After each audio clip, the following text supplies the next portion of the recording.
champs of the WAC, or if they have to share the title for 2013-2014 as they host Bakersfield Roadrunners. It's all coming your way next, right here on UVU TV.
Welcome to the UCCU Center on the beautiful campus of Utah Valley University, where the Wolverines of Utah Valley close out their regular season tonight by playing host to the Roadrunners of Bakersfield in the last WAC game of the season to be played here. Hello again, everybody. Jim McCullough, Matt Peterson.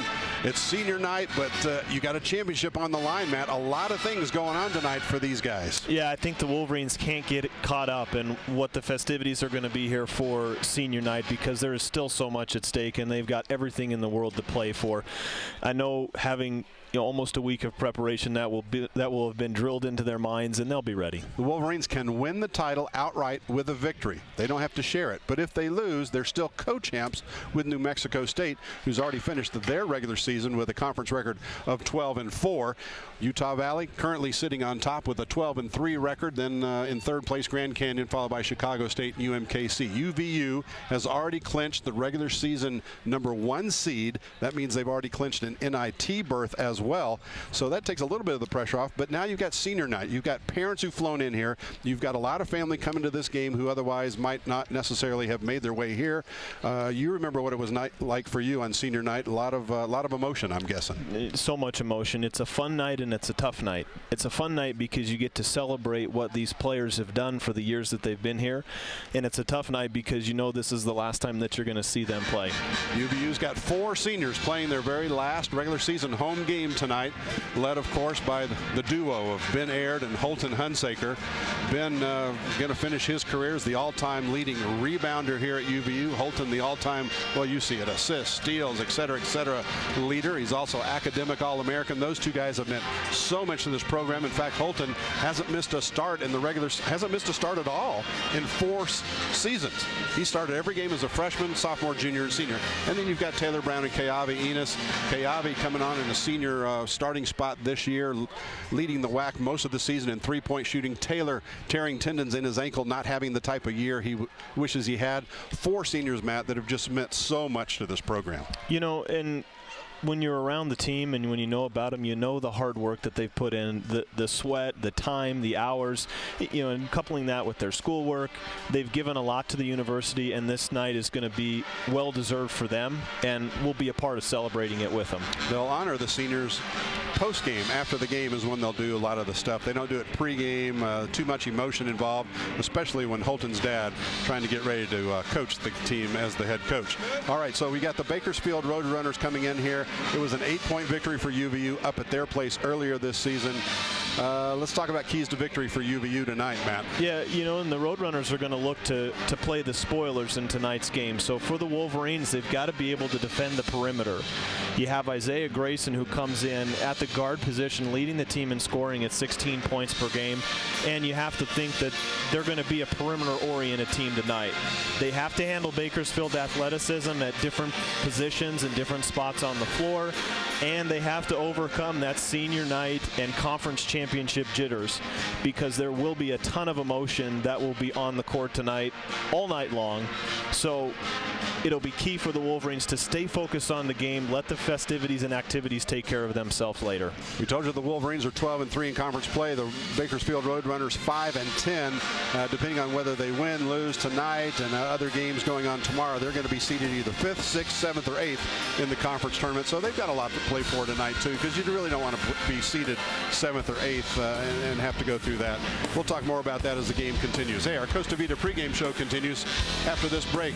Starting lineups, opening tip, coming your way. Wolverines and Roadrunners up next here on UVU TV.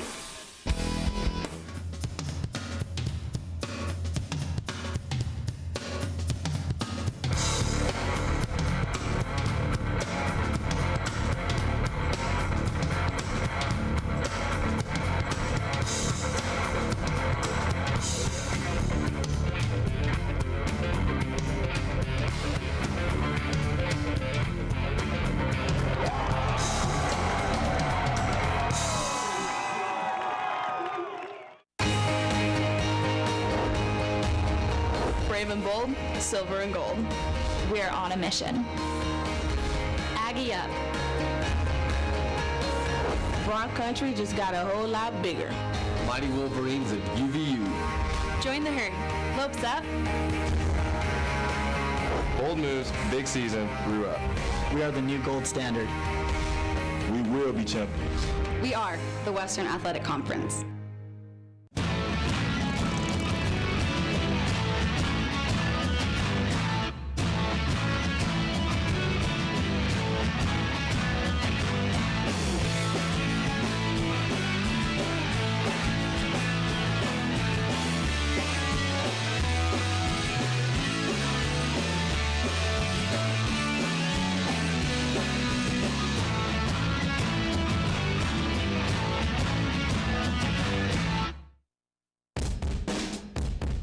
I hate math. I can't count how many times I've heard people say that. And as a math teacher, I take it personally.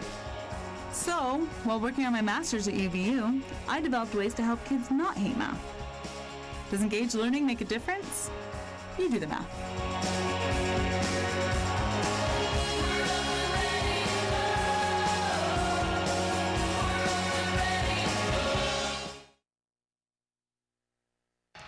Welcome back to the UCCU Center. The Roadrunners of Bakersfield going to start Stephon Johnson, Javante Maynor, Isaiah Grayson, Brandon Barnes, and Ali Ahmed. 3 seniors, 1 junior, 1 sophomore. Together, they're averaging 70 points a game, are these Roadrunners from Bakersfield. That's important because the Wolverines are #1 in the conference in scoring defense, only giving up 65 points a game. Bakersfield loves high scores. Javante Maynor averaging 9.3 a game. Stephon Johnson 6.1. Isaiah Grayson waxed 8th leading scorer at 16 points a game. Brandon Barnes at 9.7 a game, and Ali Ahmed at 8.7 a game, and a team high 6.3 rebounds. They're coached by Rod Barnes in his 3rd season in Bakersfield. They're 12-17 this season.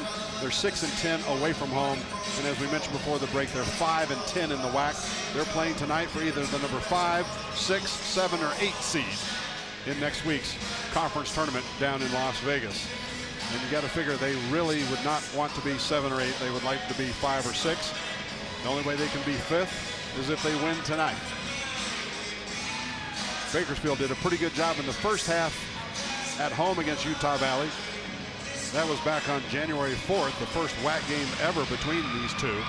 But then Utah Valley dominated the second half. Now your starting lineups for UVU.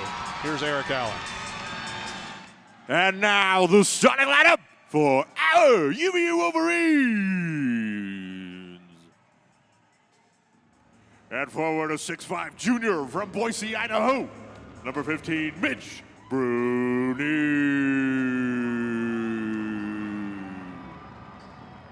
The other forward, a 6'7" freshman from Yuba City, California. Number 21, Zach Nelson. At center, a 6'9" senior, the pride of Bountiful. Number 34, Big Ben Air. At guard, a 6'1" senior from Mesa, Arizona. Number 3, Kayame Enos. And And near the guard, a 6-foot senior from North Salt Lake City, number 12, Holton Hunsaker. Head coach of the Wolverines in his 12th season. 3 seniors, 1 junior, and a redshirt freshman. They've started every single game this season, all 28 prior to tonight. They get the start again tonight. Not too many teams in the country that can say that. The Wolverines come in here averaging 67 points a game, giving up, as I mentioned, 65 points a game. They're coached by Dick Hunsaker in his 12th season at UVU, seeing his son Holton play his last regular season home game. There is a chance, a very slight outside chance, the Wolverines will see postseason action on this court, but they're not hoping for that. Nope. They're hoping for NCAA or maybe something else. Yeah, and Jim, having gone through several senior night games myself, I know what Coach Hunsaker has talked to these guys about. He's talked to them about this game is all about the seniors, you know, and it really is. Obviously, you have to focus on your opponent, but this game is so much about the seniors, and I think that this game will be won based off of emotion. The team that can play with more emotion will come out the victor. Well, UVU was certainly missing emotion last Saturday. They had a very emotional win on Thursday night of last week here against New Mexico State. They got a lot of national attention for certain reasons, and then Saturday night just went flat. Did win the game against Pan Am, but just a very low-scoring 45-42 affair. Wolverines control the opening tip. We're underway here at the UCCU Center. Trying to work this ball around, looking to get inside, give him a presence early. Ben Air turnaround jumper, short. Grayson just let that one go out of bounds. Roadrunner basketball. Yeah, a lot of movement, a lot of screening, pretty good timing. I like the shot from Ben. It just came up short. That was, you know, they're going to try and get the ball inside to him early, get him established, and then work from there.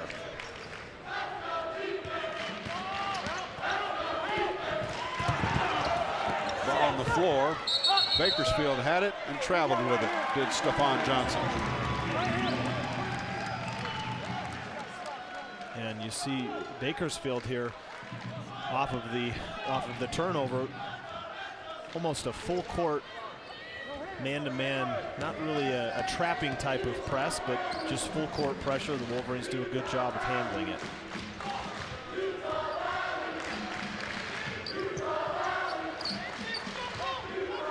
Crowd not what they were hoping for tonight. Spring break started today here at UVU. Ben Aird takes care of business. Yeah, another really well-run play. Similar action at first, but it's that famous slip screen that we see from the Wolverines. The defense thinks that Ben's going out to set a screen. That ball quickly hits the corner. He dives to the rim, and we've seen a lot of finishes from him like that this year. We've seen Zach with some finishes as well.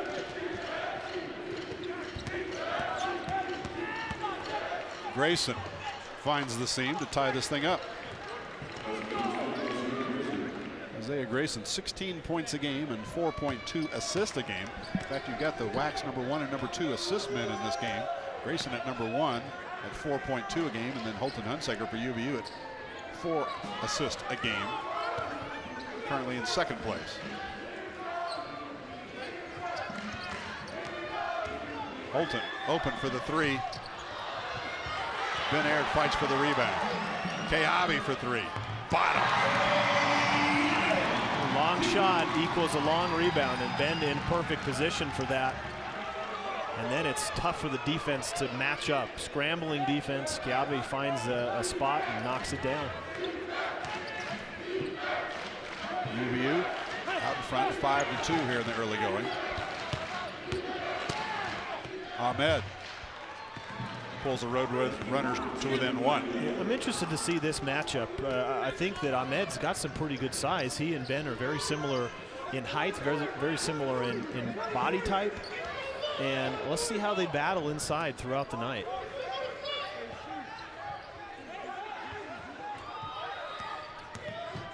Keavi Enos couldn't get the little jump hook to go.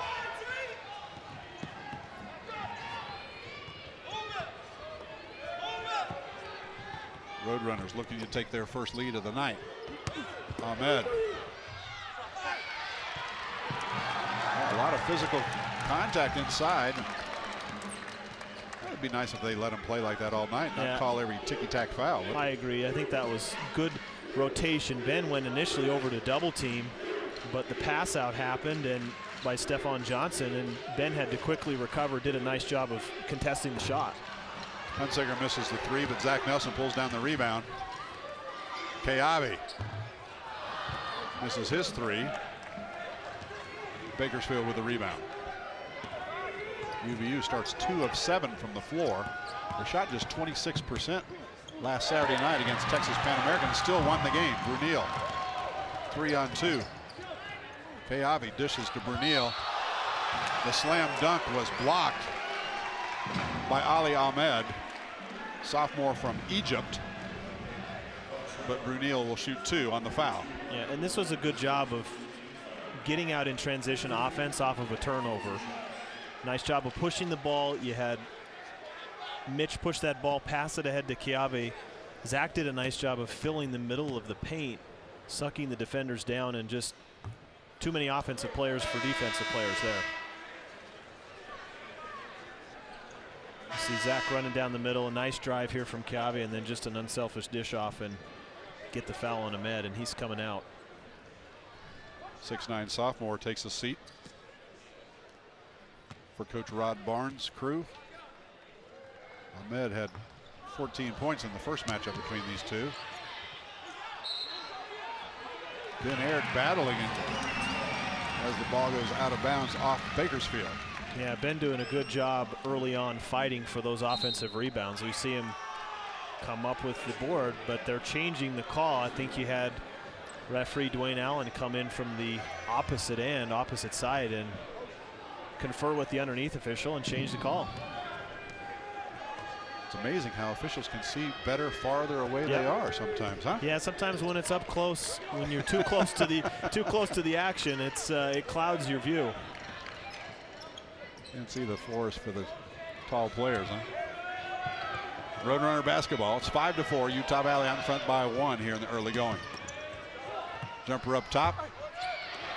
Brunel with the rebound. Hayes Garrity pushing it forward. Hayes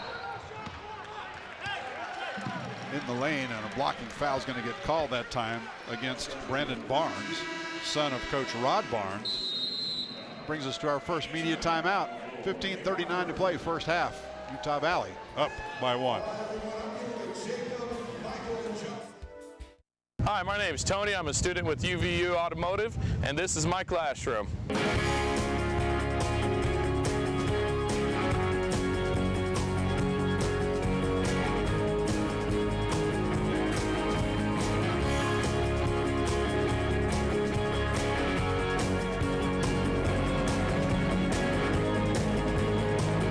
At UVU, you can graduate with a diploma and a resume.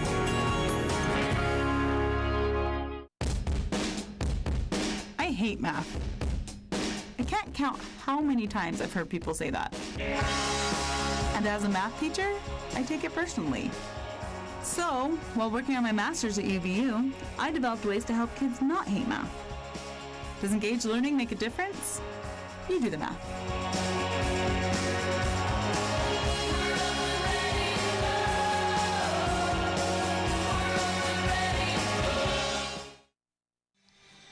UVU up by a single point.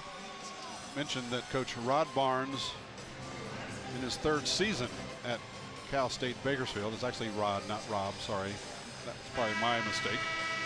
Has won 200 games as a Division I head coach, over 200. Back in 2012, he picked up 200. He's now at 227 and 235 career record. He's guided the Roadrunners to 30 combined wins as an independent.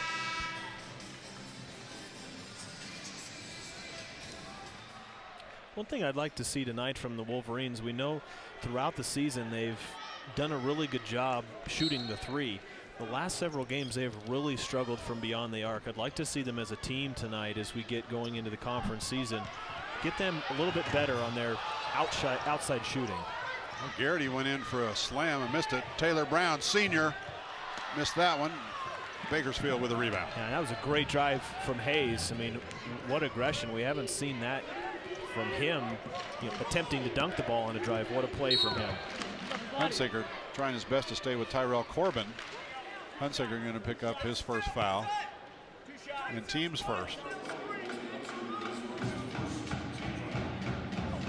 We've seen a couple times the possessions for the Roadrunners is it's a lot of spread, a lot of motion on the perimeter. That was one of our keys. They've got to defend the perimeter, and so far the Roadrunners have done a decent job at driving from the perimeter, at least trying to drive and making it difficult and putting a lot of stress on the defense.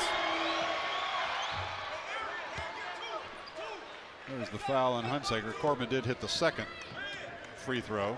We're tied at 5. 15:08 to play.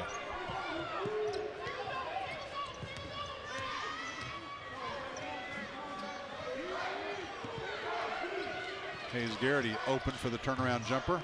Won't go, but Taylor Brown grabs the rebound. He was undercut as he came down by Bakersfield's Zach Lamb.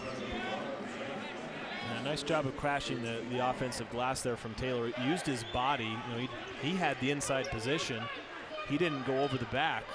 He did a nice job of using leverage, keeping the defender out. Nelson over to Ben Aird. That one won't go. That did everything possible except drop through the hoop. Yeah, and that was very unselfish basketball. Just a well-run play against the zone defense. Corbin jumper outside, good. Bakersfield with their first lead tonight. They've scored 5 straight points. They lead at 7-5. Yeah, Corbin there did a nice job of taking the ball away from the screen. Holton was expecting him to come off the screen, but he did a nice job of taking it away from it. Don't look now, but UVU 18% shooting. They put up 11 shots and just made 2. One of those was a slam dunk. First turnover against UVU. And Bakersfield is rotating their defense. We've seen a number of things. We've seen the full court man pressure. We've seen the half court man pressure. We've seen the 2-3 zone. That time the 2-3 zone causes some problems for them, and they turn the ball over. And it looks like UVU's gone to a 2-3 zone defense of their own. Brendan Evans into the game for UVU. Ben Aird getting a rest inside.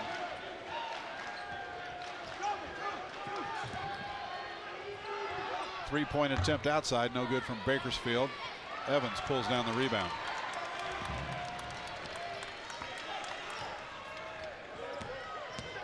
Zach Nelson, redshirt freshman on the drive. He'll shoot 2. Fouled on his way to the hole by Greg Jones. Yeah, I like that play from Zach because he could have taken the outside 3, but watch the move. He could have shot that ball, passes it up, makes a quick, decisive move, and a really nice job of planting his right foot, making the move around the defender. And the Wolverines have gone cold. They can't make a basket. They can't make a free throw. They've missed all 3 free throws, and this is a team, folks. UVU 12th in the nation in free throw shooting. As a team, 12th in the nation. They're 0 for 3 and 2 of 11 from the floor. 0 for 4 from the stripe. Jump ball called. It'll be Cal State University Bakersfield basketball. California State, they like to be called. Too many syllables for me. It's a lot. I'm just too old for this. 13:31. Yeah. 7-5. You said it, I didn't. Yeah, I know, thanks. You were thinking it. 7-5, UVU down by 2. 13.5 to play, first half. Yeah, and again, back to the 2-3 zone. Probably made that change to, stem the tide of the perimeter driving of the Roadrunners. And as a team on the season, they do shoot 39%, a little over 39% from the 3. So they've got the ability to shoot it. The Wolverines are going to have to get out on all the perimeter shooters. Nice feed inside for the reverse layup from Zach Lamb. It's a 7-0 run for Bakersfield. They lead it 9-5. And look at this defense too, Jim. This is a 1-2-2. They're switching a lot of different defenses at the Wolverine offense. Keave Enos Currently the second best three-point shooter in the WAC at 46%. Trailing only Bakersfield's Isaiah Grayson's 47%. But he's got 2 tonight, does Keave, for 6 of UVU's 8 points.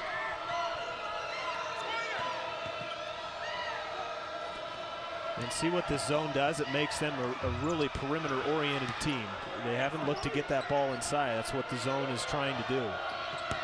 Ahmed pulled down the rebound off the miss, and a foul is going to be called against UVU. That one's going to go against Brendan Evans. His first, team's second.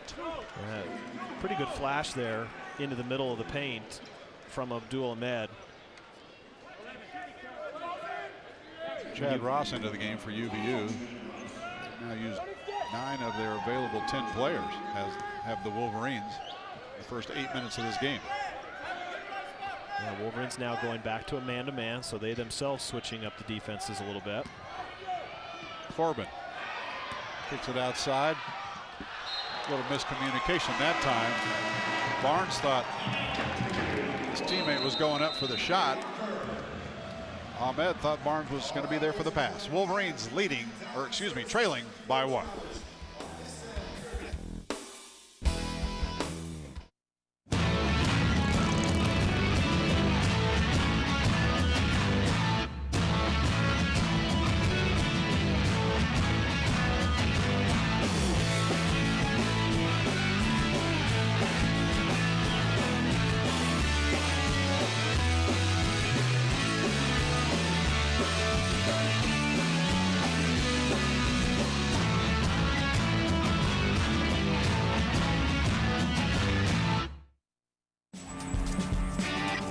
Bus pass, $5.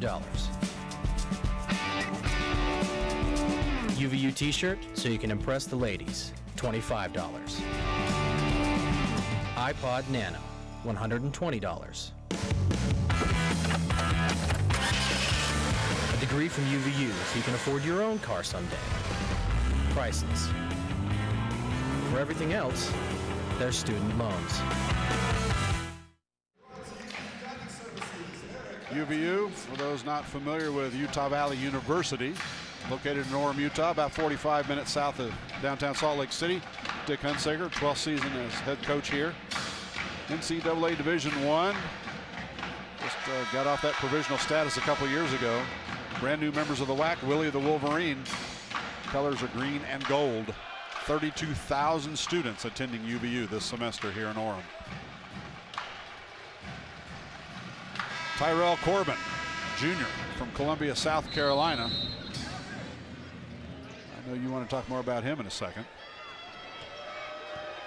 And now the Wolverines down to the Roadrunners by a point, 9-8.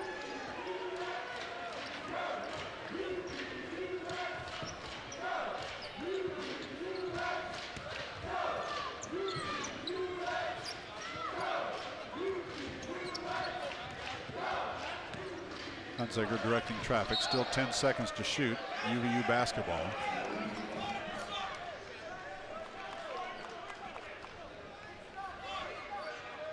It seemed, Jim, a lot of times this year when teams come in and they play a little bit of extended pressure against the Wolverines, it can cause a little bit of trouble for UVU.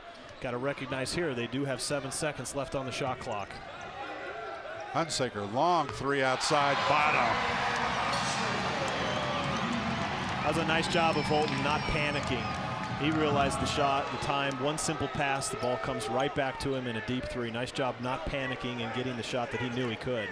UVU has hit 4 shots from outside, 3 of them, or 4 shots from the floor, and 3 of those have been three-pointers. The other was a slam dunk from Ben Aird. Ahmed loses Ben Aird and scores easily. Yeah, that was a nice move there from Ahmed. Ben got a little bit too much momentum as Ahmed made his move to the paint. We'll see if we've seen a couple times early on in this game where they've double teamed, where they've tried to double in the paint. Let's see if they continue to do that, or that possession they let Ben one-on-one. Hunsaker in and out on that one. Rebound comes down to Bakersfield. Grayson gives over to Corbin. Up top it goes to Ahmed. Back to Corbin.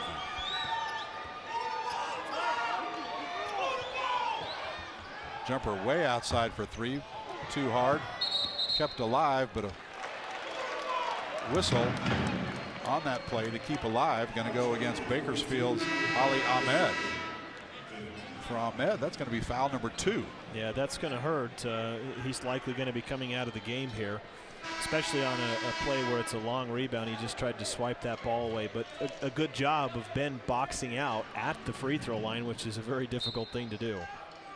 As soon as he comes out, Coach Dick Hunsaker counters with Brendan Evans in for Ben Aird. Tied at 11. Almost halfway through this first half. Brendan Evans fouled on the way to the hole by Stephon Johnson, who thought he had all ball. Johnson's first, team's 6th. Bakersfield's been whistled for 6 fouls. UVU whistled for 2. And there's that slip play again, Jim, where Brendan Evans, we saw it earlier from Ben. Brendan goes out to act like he's setting the screen for Kiavi. The defense commits to it, overextends, and he slips right to the basket, and the pass is delivered on time. And Brendan has been really attacking the rim when he goes in the paint. Brendan Evans, junior transfer from Modesto Junior College, finally gets a couple of free throws down for UVU. They're 2 of 6 from the stripe, and they lead it by 2. Johnson started to drive, and a foul going to be called on UVU. Well, maybe I said too early that, hey, maybe they'll let them play, because now all of a sudden every possession seems like a foul. Zach Nelson, his first.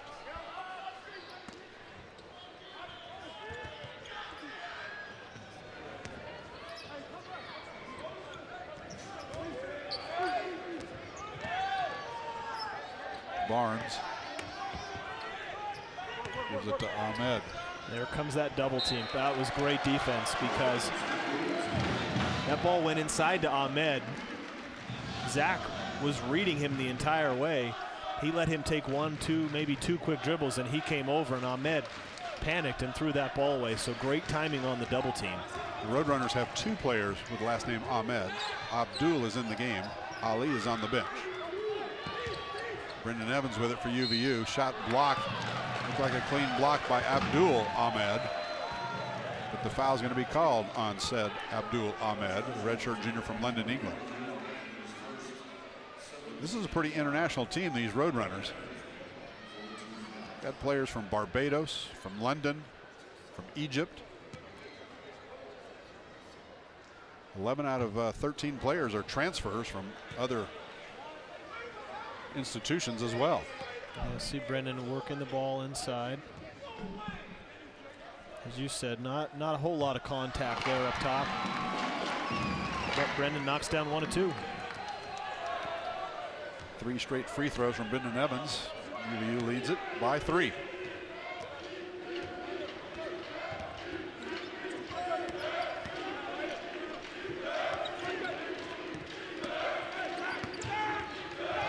Johnson working against Brunel. Can't get it to go, but the follow is there from Grayson.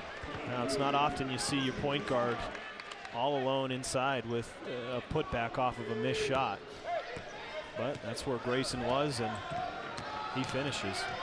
Grayson's got 4 points. Zach Nelson, a pretty good ball handler for a big guy. Yeah, when the Roadrunners are trying to take that ball out of Holton's hands, when he's bringing it up the court, you got to be able to have that skill. Brendan Evans with the follow and 1.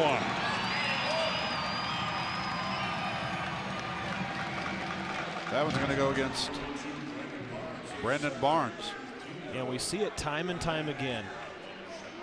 And what nice dribble drive there from Zach. Even though he didn't get the finish, the 2 defenders came over, and a putback there from Brendan. But if the Roadrunners are going to play that extended pressure defense on the perimeter at all positions, because Zach was being guarded at the 3-point line pretty tightly, that's how you alleviate that pressure. Drive, and good things will happen. That's 2 fouls on Brandon Barnes, starter. Ali Ahmed, starter, already on the bench with 2. Zach Nelson pulls down another rebound for UVU. That's their 9th. Excuse me, now officially their 10th. UVU 5 of 16 shooting for 31%. Bakersfield 6 of 13. Going to get a moving screen from Mitch in the paint here. Foul against Brunel, his first, team's fourth. 8 minutes left, first half, UVU by 4. Again, a very low scoring game. We've seen a lot of these low scoring contests, especially here at home.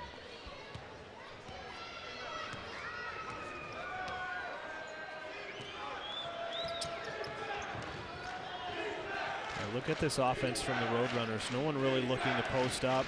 A lot of movement from every position around the perimeter, and ends up with a long three-point shot there from Ahmed.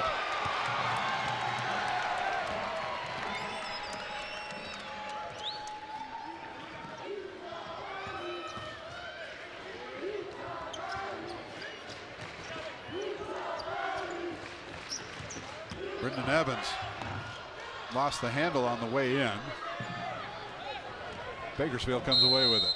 And a timeout called by Coach Rod Barnes from CSU Bakersfield. 17-13, Wolverines by 4 with 7:19 to play. First half. Let's go over to our sideline reporter, Alyssa Sinikowski. Tonight we honor seniors Holton Hunsaker, Ben Aird, Kiave Enos, and Taylor Brown. Student fans have come out tonight to support their loved seniors, and they brought shirts tonight saying na na na na, hey hey hey, goodbye. Song from popular movie Remember the Titans. After game festivities will include seniors being accompanied by their parents down here on the court. And then the team will be presented with a WAC trophy for winning the regular season title and have the honor of cutting the net. Back to you, Jeb. Thank you, Alyssa. Evidently, I'm the only person old enough around here on this production crew to remember that song was around before the movie, okay? That movie popularized the song, huh? That song was played at every high school game when I was growing up, Matt. That's a long time ago too, isn't it? Well, you said it earlier, so I'm just following up to you. That's all that our generation or my generation realizes that song from. Seriously? Maybe, I don't know. Wow. I remember there was no three-point line. I remember you couldn't even dunk the ball legally. The game's come a long way. Either that or my memory's just bad. Bakersfield trailing by 4. Garrity with the rebound on the miss. Lead pass, Zach Nelson. Kiave for 3. Kiave 2 of 4 now from three-point land. Yeah, that was a great look and a great read from Zach because he didn't force it inside. Grayson with a nice drive, drawing Bakersfield to within 2. Well, just as I was thinking a few minutes ago and up till now, the Wolverines have done a pretty nice job of keeping him off the score sheet, but that is his 6th point and easiest points of the night for him. 17-15.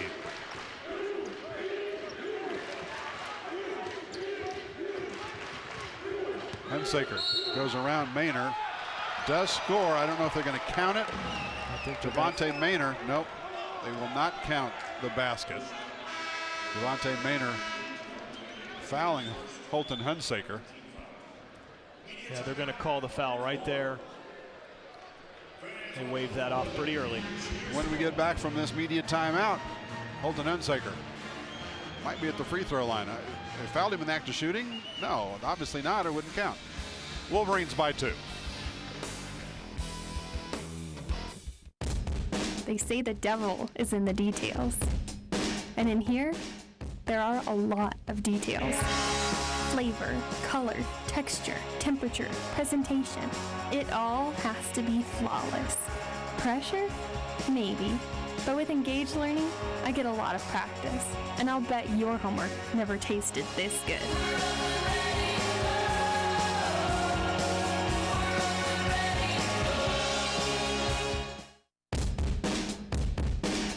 People talk about life after college, you know, entering the real world. But this is engaged learning. I'm not just reading about it or watching someone else do it. I'm learning by doing. I'm at UVU. I'm in the real world every day.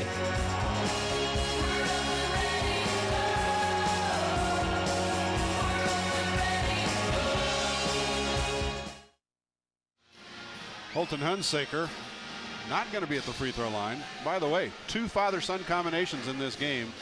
Coach Dick Hunsaker, head coach of UVU, his son Holton, starting point guard. Meanwhile, it's Rod Barnes and his son Brandon Barnes, starting guard for Bakersfield. 2 of 20 father-son combos in the NCAA this season. Both seeing their sons wrapping up their regular season anyway of their senior year tonight. Both will have at least one more game in Las Vegas, and then UVU will have at least one more game past that, either in the NIT or further on. All right, he's at the free throw line because it was team's 8th foul. Yeah, they didn't count the basket, obviously waved that off. Gives them a 1-on-1 situation. We'll get it straight.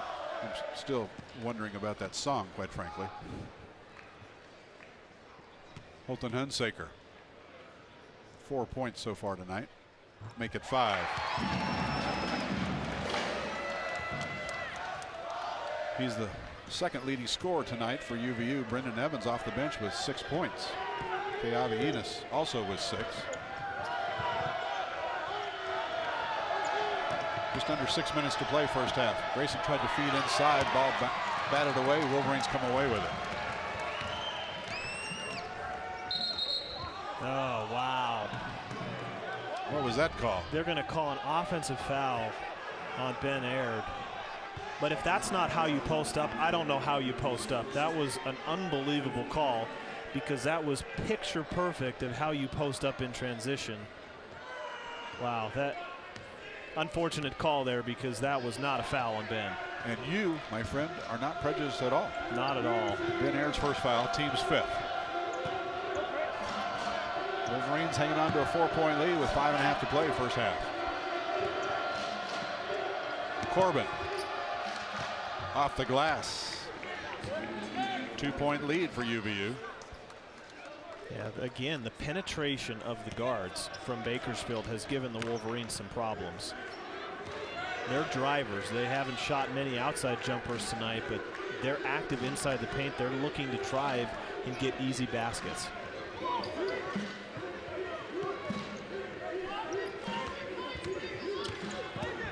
Ben Aird dishes off this time to Zach Nelson. Yeah, again, I love the aggressiveness from the bigs. That, you know, we saw a little bit earlier from Zach, his drive from outside.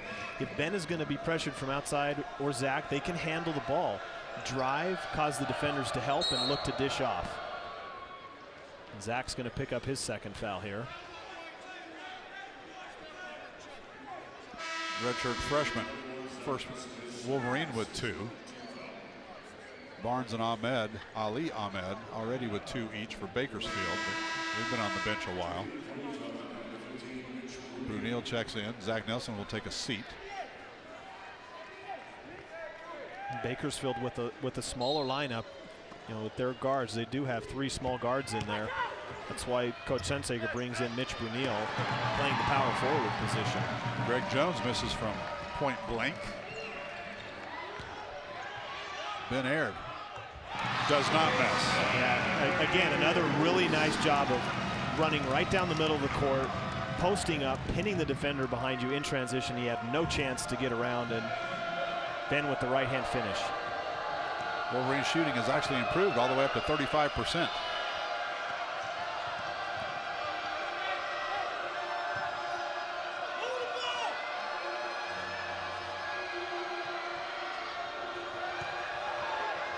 Jones.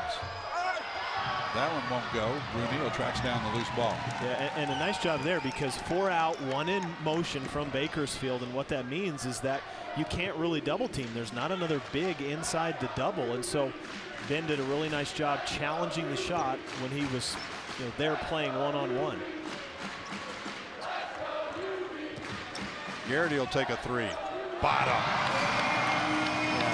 This is the momentum that we want to see from the Wolverines. Their defense is tightening up, and their offense is coming into some really nice form here, and they've gathered a little bit of momentum. Let's see if they can finish it in the last 3.5 minutes. High up off the glass, foul on the rebound against Bakersfield.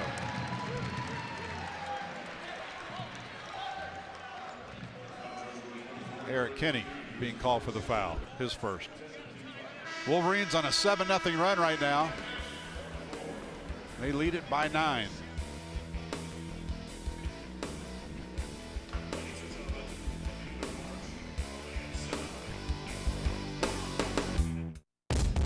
I don't think of myself as just an undergrad. Okay, so I'm a sophomore, but I'm at UVU where it's all about engaged learning. Leading a project on DNA research, I don't have to wait for grad school to get this kind of experience. As a UVU student, I guess you could say engaged learning is in my DNA.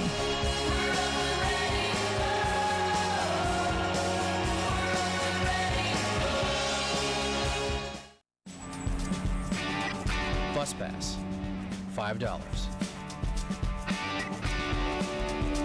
UVU t-shirt so you can impress the ladies, $25.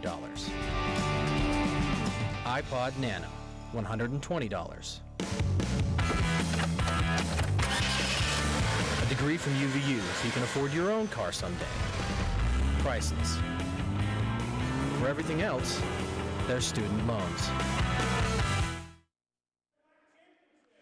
You're looking at Associate Athletic Director DJ Smith retiring after this academic year, honoring him during that last break in the action. DJ's been here for 20-some years, done a phenomenal job as he and Mike Jacobson helped UVSC at the time, I think, or junior college go to climb the ranks. 29 years. I saw him before the game. I said, why not make it one more and even 30? And I think he's done what he needed to do and wants to move on to something else. So good for him. He's meant a ton to what this school has done.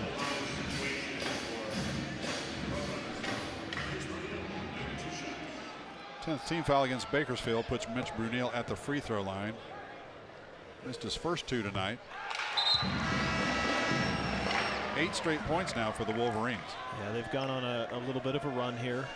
Little over 3 minutes left. We'll see if they can continue to contest every shot that's going up on the offensive end for Bakersfield, because that has really done them some good things here, as Bakersfield 8 of 20 from the field, 0 of 2 from the three-point line. And they've only attempted 2 free throws as well.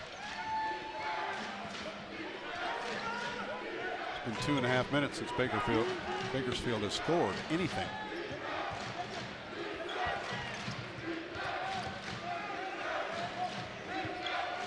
Under 3 to play, 8 seconds to shoot. Corbin slashed in, dished off, shot no good from Ahmed. Ali back into the game. Ali Ahmed.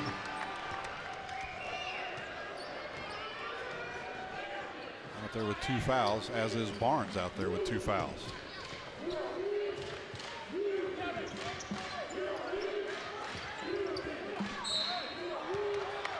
And a whistle. That's going to be 3 on Ahmed. Ahmed, or is it Grayson outside? Ali Ahmed. Wow.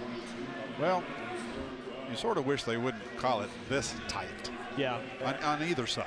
I mean, you'll see, watch Ben with the pass out and then the repost, but you see Ahmed reaching his hands in there, and even if there wasn't a foul, I mean, yeah, that's kind of a ticky-tack foul, but not to the official in real time. He sees that you're on the back, you're reaching around, he deflected the ball, and you know, credit the Wolverines for pounding it inside, knowing that he's got those fouls. But that's just, if you're Ahmed, that's just a silly play that you cannot commit.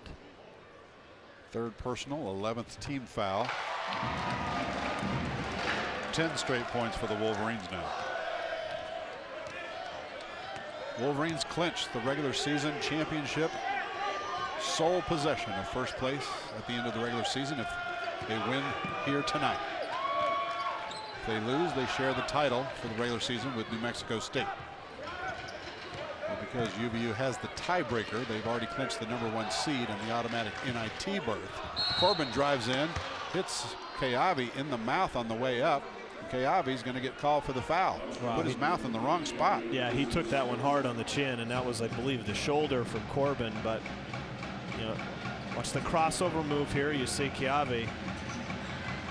Do not put your face in the way of an elbow. Yeah, and that's, you know, and that's what you see a lot of times from, I think there may be Is there blood? Yeah, there's going to be blood. I don't know what they're reviewing. Man, this is probably the 5th game in a row that we have had an official review of some type during the game. They may be reviewing that to see if there was, I don't know, some type of intent there, but as we see the replay again, oh, that's not intentional. That's nothing. I mean, they don't need to be looking at that. That's obviously. I mean, it's certainly a foul against Keawe. It's a foul, but it's not yes. intentional on. No, not at all. On Bakersfield's part. You see this a lot from offensive players because when you get into the paint, and when you see that the defender's there, that's a play that's I don't know about taught, but it's so common because of the fact that the offensive players know that the defenders are retreating, and they're trying to create and initiate the contact because they have the advantage with the officials because they're the one that have the right to get to the basket. And if there's any way that they can create or initiate contact, they're going to do it. And that's a perfect example of that.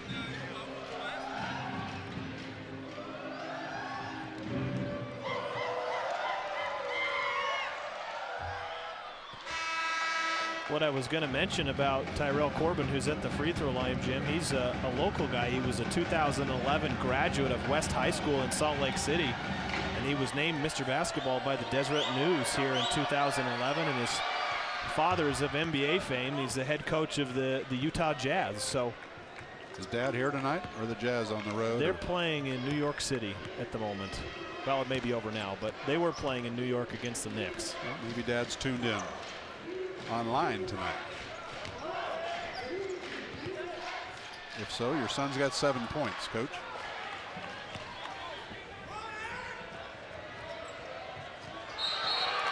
Turnover and then a silly reach-in foul on Corbin, who lost the handle and I think a little frustrated and just trying to get it back.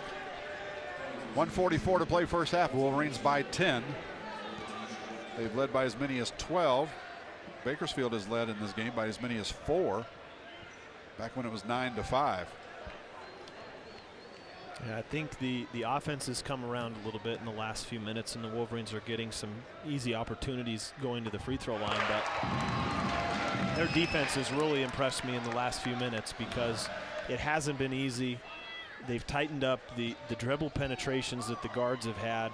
They've done a spectacular job of challenging shots inside, and they're not giving or allowing any offensive rebounds. Bakersfield has 2 offensive rebounds at this point, so they're shutting them down on the initial set, and then they're getting the rebound and not allowing any additional chances. Hunsaker takes a seat after making both free throws. He's got 7 points. UVU from the stripe, 11 of 17. Bakersfield, 3 of 4. Ball on the floor, picked up by Ben Aird of UVU. Perfect example right there. Corbin with the drive. Nice job, Ben Aird coming over, cutting it off, and they get the turnover.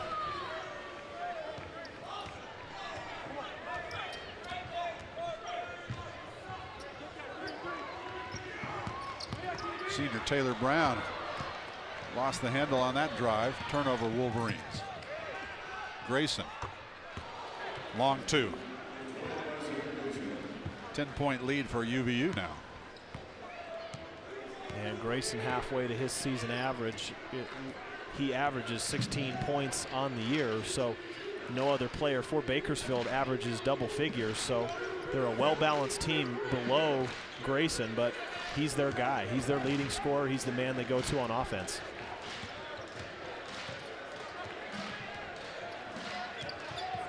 Brunel jumper outside. Long 2. 33-21. Wolverines match their biggest lead of the game at 12.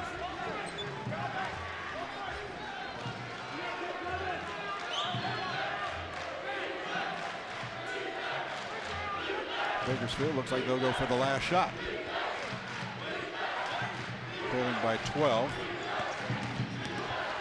Grayson drives in, shot blocked by Ben Aird. Wolverines got 3 seconds to work with. Ben will take a long 3 at the buzzer. Oh my goodness, does the tip count or not? No, they're waving it off. That will not count. Ben running the point there. The 6'10" point guard putting up the shot from outside. Okay, the officials now say they're going to go look at that just to double check. Yeah. So, tell you what. Let's stay here before we take our break just to see whether or not they're going to count that last shot. Yeah, was it Taylor Brown? Yeah, that was Mitch Brunel, and that ball hit Mitch's hands just as that red light went off. So you don't think it's not going to be counting? No, they waved it off. That was the correct call. Close, but that ball came down into Mitch's hands right as the red light and halftime started. Well, we've semi-reached halftime, and it doesn't matter. The referees have their own 2 cameras for replays. So the basket is absolutely no good. Is that what he just came over and told you? Yeah, he said the 2-point basket was good on the first look and absolutely no good on the second look there. All right, halftime officially now. 33-21. Wolverines out in front by 12. Halftime show coming up.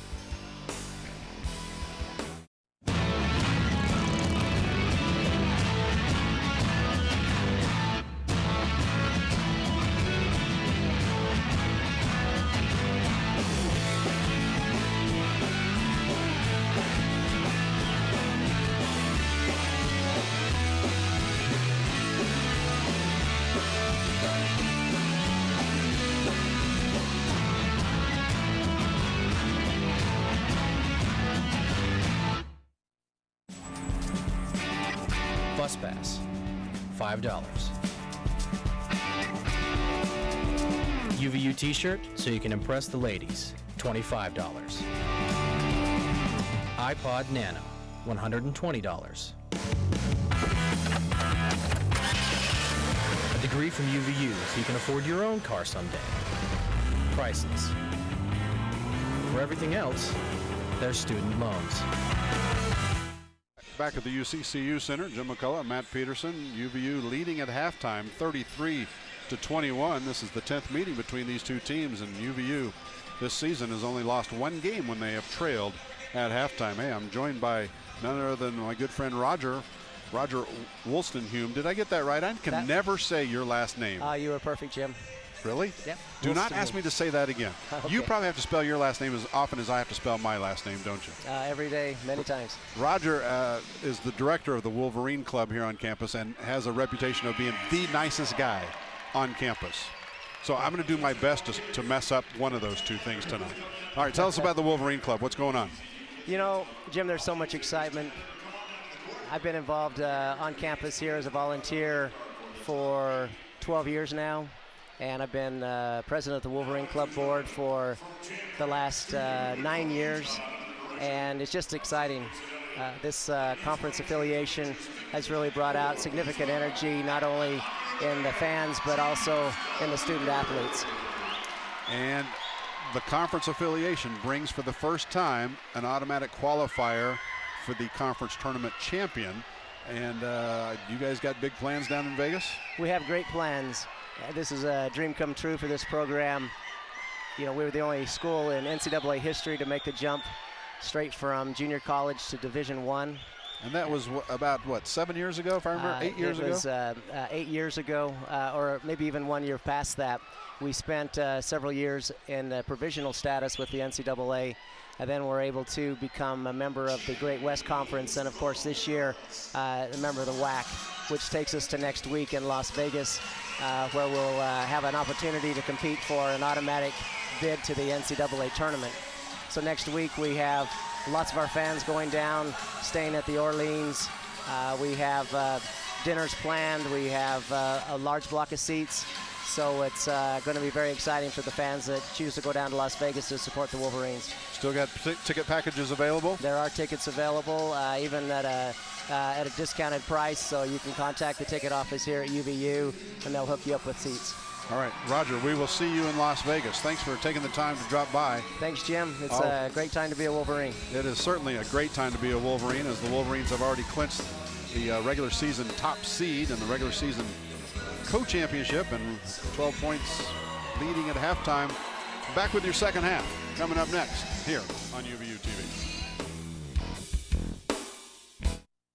I'm Patty Garcia, a geology student at UVU, and this is Engaged Learning.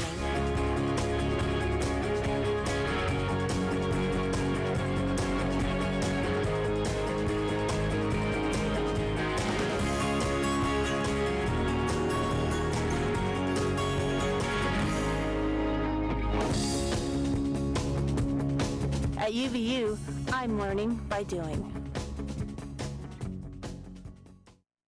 Welcome to Utah Valley University, home to an educational philosophy that engages its students in hands-on, practical education.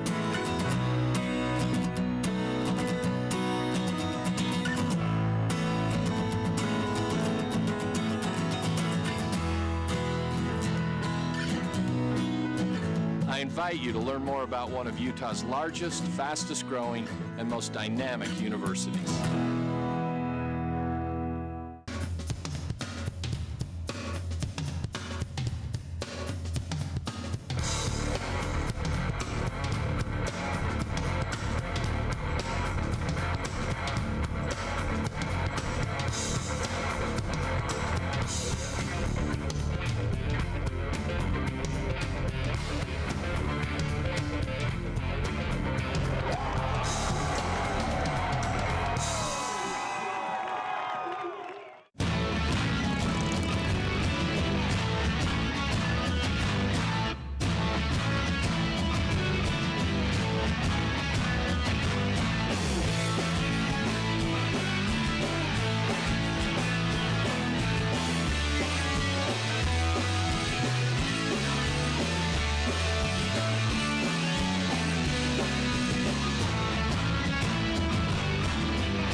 Welcome back to halftime here at the UCCU Center.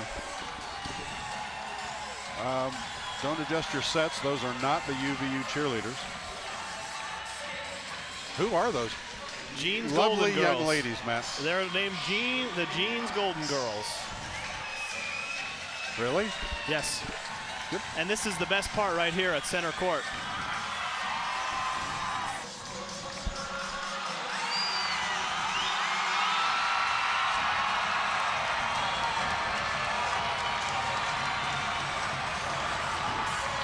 Careful, fans might storm. Wow. Okay. Now we're getting into PG territory. How about those stats? It's hard to regain your focus, isn't it, Jim? You never know who Willie the Wolverine is inside that mask, but evidently, congratulations, Willie. What does the Fox say? 33-21, Wolverines with the lead by 12 at halftime. Wolverines shoot 37.5% in that first half. Bakersfield ends up shooting 39%. 8 points difference from the free throw line in favor of UVU, and they lead by 12, Matt. Anything jump out at you? Yeah, a couple things. The Roadrunners have 14 of their 21 points in the paint, so they've only shot 2 threes, and they haven't made one yet. So it's an interior game, and a lot of that, as we mentioned during the first half, is from their guards. Bakersfield only shot 4 free throws in the first half also, compared to 17 for the Wolverines. So UVU is being a lot more aggressive as we take a look at a lot of these replays. But one thing that I hear Coach Barnes talking about is he's always yelling, move the ball, move the ball, move the ball.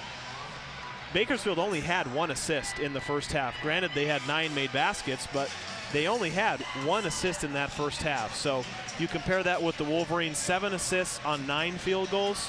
So a lot of what you'll see in these highlights, a lot of really good individual plays, but you'll see a lot of good teamwork as well, being unselfish, dishing the ball to the open teammate, and it's been good to see from the Wolverines how unselfish they have been.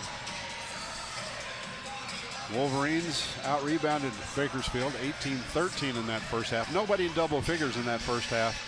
And by the way, this has been the most bizarre halftime show I've ever seen. Now we got the kids. If we take a wide shot again, I think these are the grandchildren, or maybe great-grandchildren of what does the Fox say? I don't know. Golden Girls, yeah. They're everywhere. Pretty impressive. All right, leading scorer for UVU, Holton Hunsaker with 7 points, Keavi Enos with 6, Ben Aird with 5, Mitch Brunel 4. and Zach Nelson with 2. Coming off the bench, Hayes Garrity 3. Oh, Brendan Evans did have 6 points. Don't want to leave Brendan out of that mix. That's how the Wolverines got their 33. Isaiah Grayson with 8 points leading the scoring attack for Bakersfield. Tyrell Corbin with 7. Ali Ahmed with 4. But foul trouble, boy, oh boy, for Bakersfield. Yeah. Stephon Johnson, or excuse me, Ali Ahmed with 3. Then 2 from Brandon Barnes. Just one player with 2 for UVU, and that's Zach Nelson. And you know what you're going to get from the Wolverines coming out of the half is you're going to get that ball going inside. Because if they can get Ali Ahmed with another foul quick into, early on into the second half, that's going to bode well for Ben inside. So look for the Wolverines early on to get that ball going inside, trying to get that 4th foul drawn. Again, we've said it enough times to make people pretty nauseous about it, but if UVU wins, they are the undisputed champs in the WAC this season. They don't have to share it. If they lose, they will share the WAC regular season title with New Mexico State. Either way, UVU has already clinched the #1 seed for next week. Bakersfield is playing for seed 5, 6, 7, or 8. If they win, they have a chance for 5. If they lose, then they're definitely going to be 6, 7, or 8. So it's a possibility, Matt, that these two teams play next Thursday in Las Vegas in that first round. Yeah, I think the scenarios are wide open, right? I mean, there is still a lot at stake. We've got 20 minutes of basketball left, but there is still a lot at stake for both of these teams. Wolverines know what they have to do. Bakersfield is fighting for seeding, and it is very possible that they could play again. So you don't want to have any type of a letdown to give one team an edge over the other going into the tournament. Right now, it looks like UVU will play either Bakersfield, Seattle, or Texas Pan American, one of those 3 in the first round. We'll know exactly who everybody's going to play about 9:30 our time tomorrow night. Time for our final break and halftime. Wolverines leading Bakersfield 33-21. Back after these messages here on UVU TV.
I felt that the MBA offered me the most in terms of what I could do with it once I graduated. It's international recognition. I could go to Europe, Asia, South America, and people recognize the name MBA. It means that the person that holds that degree has a certain level of understanding of business management concepts and practices, that they can understand what it means to follow best practices in accounting or marketing or sales. And I wanted to have that associated with my name. Well, the goals that I achieved by enrolling in UVU's MBA program were primarily to gain a CPA so I could do more for customers in terms of going beyond bookkeeping. I also just wanted to make a change in life. My main reason of why I ended up pursuing it was because of marketability. I wanted to be marketable in case I wanted to say I want to do something different down the line. And getting the MBA opens up those doors if you want to take that change in your career path. By 12 at halftime. Let's take another look at Matt Peterson's keys to UVU victory. Matt, I'll let you take it from here. Yeah, I think the first, defending the perimeter, I think they did a good job of that the last 8 to 10 minutes or so. But you have Isaiah Grayson with 8 points and Tyrell Corbin with 7 points, who are their perimeter players. I mean, that's 15 of 21 points for Bakersfield. So that is trending upward as far as how well they're doing on that.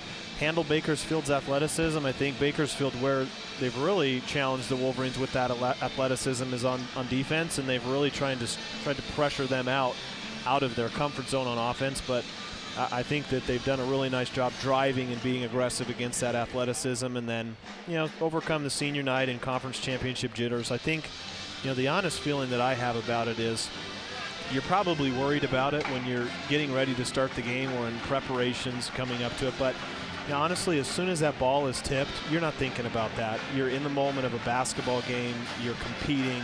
You don't have time to think about that. So I think maybe early on there was some of that, but when you get into that when you get into that mode of playing basketball, that stuff that's outside goes outside the window. Well, the 4 seniors for UVU combined in that first half to go 5 out of 16 from the floor. Taylor Brown, who doesn't get a whole lot of minutes after he ripped the ligaments in that ankle and just struggled all season, did play 5 minutes in that first half. Taylor Brown averaging just 5.5 minutes per game. So Coach Dick Hunsaker trying to get Taylor out there as much as possible for his final game here at the UCCU Center. About ready to start our second half. UVU up on top by 12.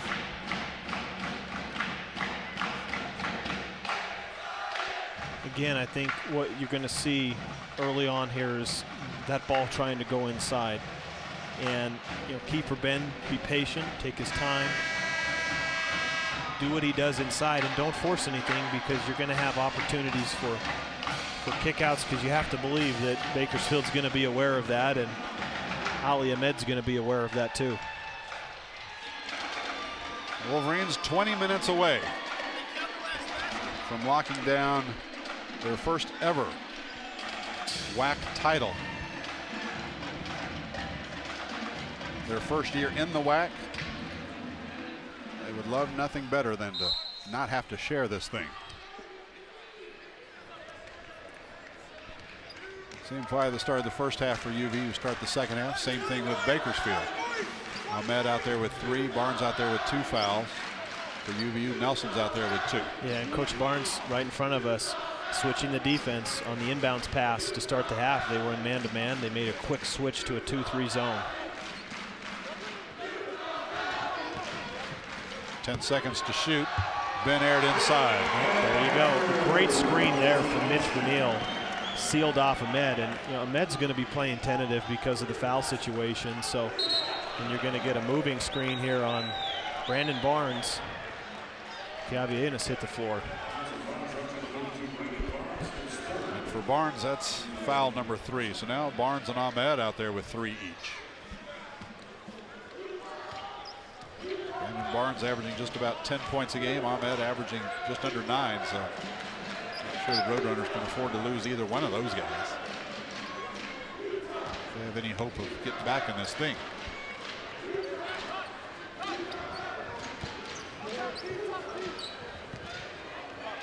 Slapped away, UVU basketball. This 14-point lead is the biggest for UVU tonight.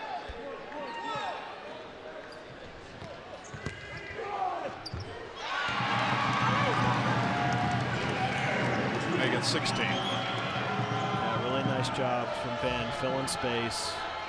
Again, Ali Ahmed inside. Has to be tentative, so good job of Ben being aggressive and knocking down a tough shot with a lot of contact.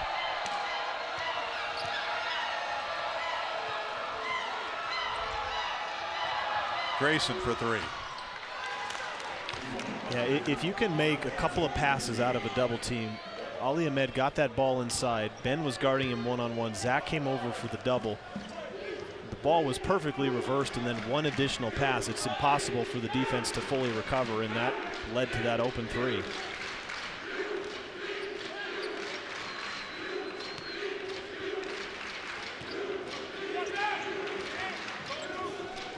Lob inside. It's kind of an easy steal for Ali Ahmed. 3-pointer outside. Maynard. Javante Maynard. Coach Dick Hunsaker up quickly off the bench. Not pleased at all. Yeah, I don't think he's with his 5. I don't think he's real pleased with Zach for throwing that ball, because it looked like it was a designed lob play. But that's a play, if you're not 100% sure you can complete it, you have to keep and eat that ball. Let's go to our sideline reporter once again, Alyssa. The student section is buzzing tonight in anticipation of this win and heading down to Vegas next week for the WAC tournament. UVU is set to play at Thursday, the 13th at noon in the Orleans Arena in Las Vegas, and they will be playing either Bakersfield, University of Texas Pan America, or Seattle U, depending on games that are to be played tomorrow. Tonight's game, the Mall has come out and they have been supporting their team with giant heads because they are trying to emulate the other major universities. Back to you, Jeb. Thank you, Alyssa.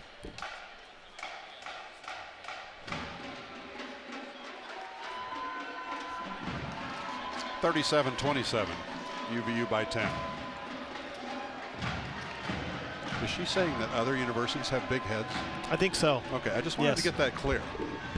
I don't know what brought on the trend of the heads tonight. We've got Kermit the Frog, you've got President Matt Holland, you've got Coach Hunsaker, Iron Man, Justin Timberlake.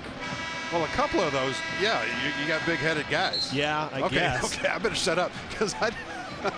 Never mind. 37-27. This will be my last broadcast for UVU. That's what I was gonna. That's exactly what I was thinking. I'll listen in to you guys down in Las Vegas. I meant Iron Man and Spider-Man. Yeah, sure. Saw Jimmy Fallon over there. Yeah, all sorts of people. Really? Comes that full court pressure. It's kind of a token pressure. They get the ball in and back on defense they go. A nice quick run here from Bakersfield. 2 quick threes to give them a little bit of momentum and see how the Wolverines respond. Yeah, well, it was a 16-point lead. Suddenly just 10.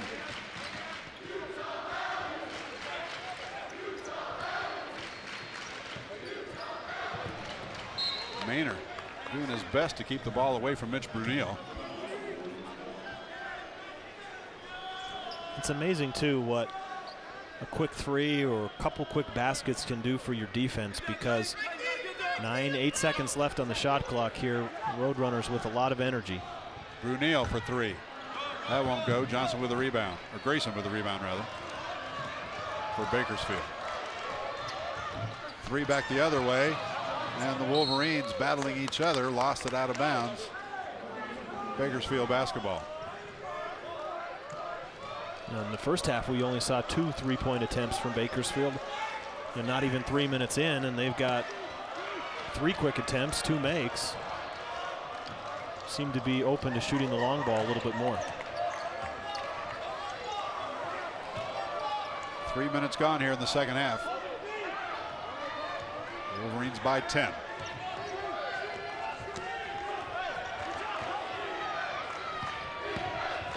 Barnes with the drive, tries to dish off. Ben Aird tries to come up with the steal. Ball on the floor. Tied up. Possession arrow, Bakersfield.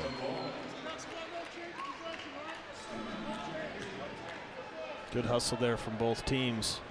Pretty good job of Mitch Brunel there chasing Barnes around the screen and doing a nice job of leveling off as he drive baseline. Barnes had nowhere to go with that ball, and Wolverines just don't come up with it. 5 seconds on the shot clock now for Bakersfield.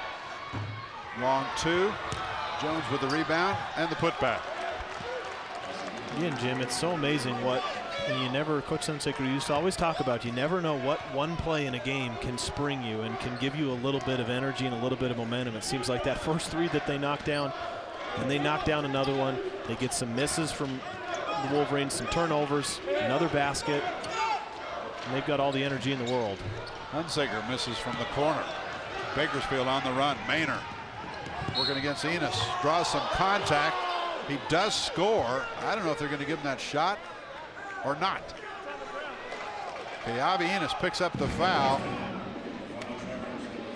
You know, and in all fairness here, this will not count. This should be a made basket because to me, Keavi gets called for the bump. He takes one more step, doesn't take another dribble, and that ball goes down. And that should have been a backcourt. He leapt from the front court into the backcourt. You and the officials just not getting along tonight. Not getting along. Johnson used every inch of the rim to miss that shot.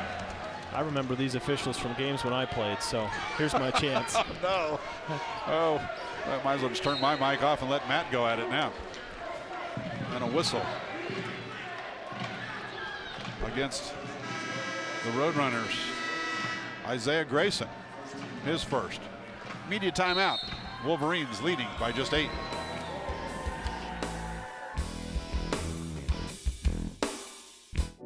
To the young ones, the small ones, the ones they had planned on leaving in their shadow. I know your determination, your heart, the need you have to prove something, the sweat, the miles, the hours that stretch into days and nights and years. I know because I've been there. And now is ours. The earth and the sky are ours. And this is where you belong. Join us. We're waiting for you. And so are they.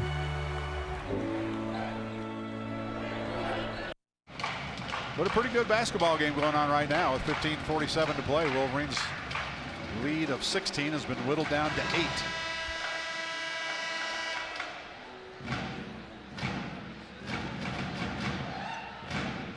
Wolverines have their starting 5 on the floor.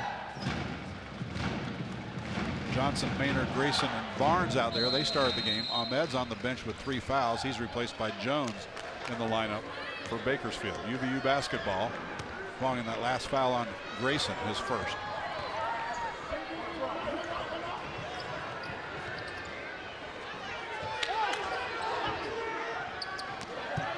Wolverines perimeter stuff. Ben Aird had the pass go sailing over his head. That's because he was pushed from behind by Greg Jones. Yeah, Ben doing a nice job working inside. That ball went to the corner to Holton. Holton was looking to dump it in.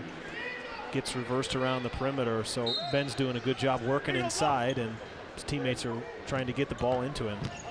Keavi Enos slicing and dicing. Brunel goes up, has it taken away from him.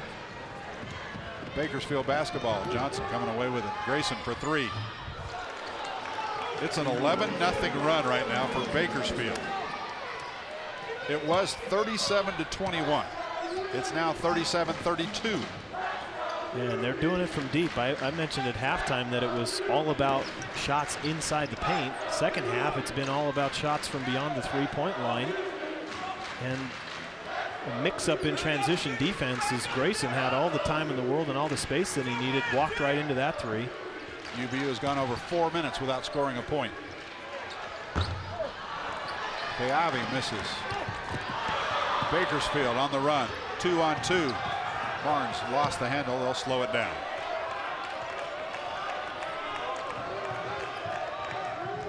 Suddenly the crowd that was almost out of this thing, UVU was up by 16, is looking at the scoreboard saying, what is the deal? It's a 5-point game. That time Jones thought Barnes was going to take the jumper. Barnes thought Jones was going to be open for the pass. And that was pretty dang good defense from Ben because he was switched out onto Grayson on the perimeter. He didn't allow a shot, forced the pass, and Wolverines come away with the turnover. Zach Nelson draws the charge from Bakersfield. For Bakersfield, that's going to be the foul on Brandon Barnes, his 4th. And I think what UVU struggling a little bit offensively is we see the replay. Look how much space Zach has right there in the middle. Bakersfield is changing and doing a lot of different defenses, and I think the Wolverines are doing a good job of adjusting to it.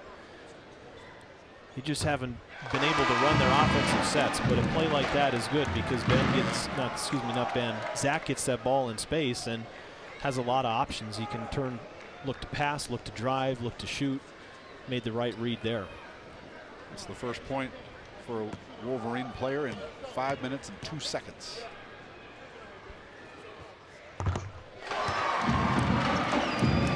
Seven-point lead for UVU with just under 14 minutes left. And you get the substitution from Bakersfield, Tyrell Corbin coming back into the game here. So another threat on the perimeter. They have him, Maynor, and Grayson all outside. Grayson just lightning fast. Kiabe trying to stay with him, can't do it. Picks up his third personal foul. First Wolverine with 3. And it's going to be critical for him not to pick up another foul. You're going to get Hayes Garrity coming in, likely subbing for Kiabe, but Kiabe is an underrated perimeter defender in my mind. And we know his three-point shooting ability, and he competes on defense on the perimeter, which is what you can ask for, and he's a really good defender. Replaced in the lineup by Hayes Garrity.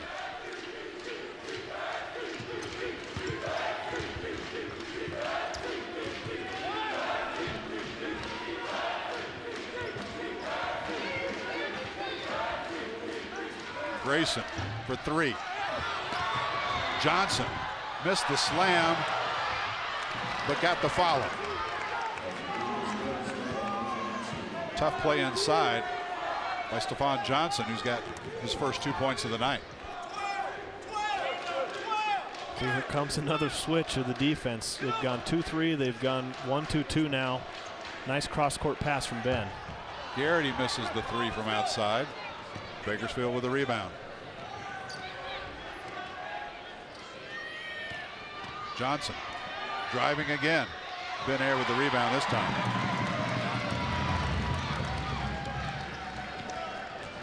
Five-point Wolverine lead. Brunel.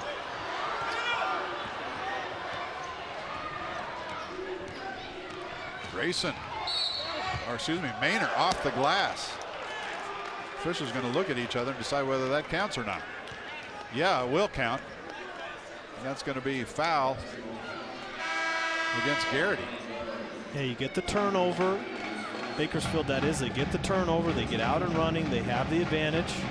Wolverines just not able to set their transition defense, and this is a completely different Bakersfield team than what we saw in the first half. The Wolverines were the better team in the first half. Bakersfield been the better team so far here in the second half. They've just played with a lot more energy, a lot more emotion, and it started from their guard play. Their bigs haven't really had much of an effect on the game, and again, just a play like that offensive rebound off of a missed free throw, giving yourself a second opportunity. Utah Valley's been outscored here in the second half, 15-6. Ahmed, easy. Yeah, and see, this is where Ahmed's probably thinking, hey, I have the advantage because Ben goes out of the game. And Ahmed is inside thinking, I've got size, I've got ability, and that was a nice dish off there. So that's a 17-5 run for Bakersfield right now. Just a 1-point lead for UVU. It's led by 16 points at the 19-minute mark. And Bakersfield can take their first lead since it was 9-8. A lot of contact. Garrity. Wow. I don't know if they're going to count that or not, but that was a spectacular drive from Hayes Garrity. The foul's going to be against Maynor. That'll be his second. Not counting the shot. Foul against Maynor. Don't go away. 1-point game.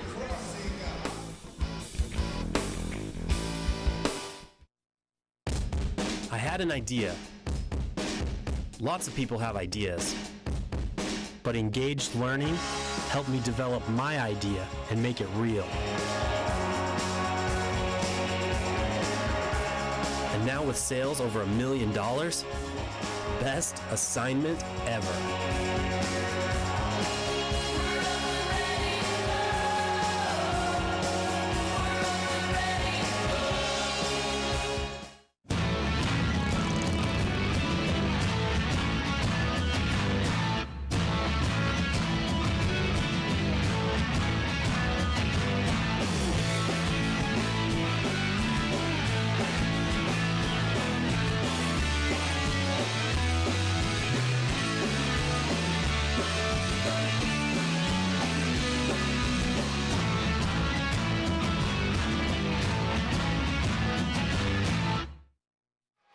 See the replay here. Hayes Garrity getting that ball. Looked like a lot of contact right there. Nice job of gathering himself, and I think this is where they call the foul. Well, I don't know where they blew the whistle. We obviously don't have the replay, but if the contact from the defensive player is any indication of when the foul was called, that should have been a continuation and a made basket and an and one there from Hayes, but they waved it off. I think it was referee Dwayne Allen that called the foul somewhere around the free throw line, but looked like the contact happened well inside of there. Wolverines just 22% shooting here in the second half. They started very cold in the first half. Took them forever to warm up before they went on a little 10-0 run. Jump out by 12. But here in the second half, 11 straight points by Bakersfield at one point. Now another 6-0 spurt has drawn Bakersfield to within 1. Still 11.5 minutes left. Last regular season game for these two.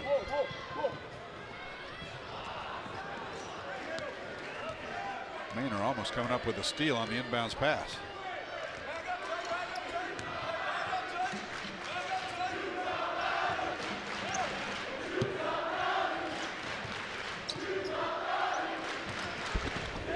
Trying to work it into Ben Aird. Foul going to be against Bakersfield. That one's going to go against Eric Kinney. Second foul on Kinney. 6th team foul this half. UVU's been whistled for 3. Yeah, a lot of times when the Wolverines struggle and they need a basket, that's exactly where they're going. They're going inside to Ben. Hunsaker misses on the inbounds play. Bakersfield. Grayson for 3. Oh my goodness, what is going on? UVU down by 2. It was a 16-point lead 8 minutes ago.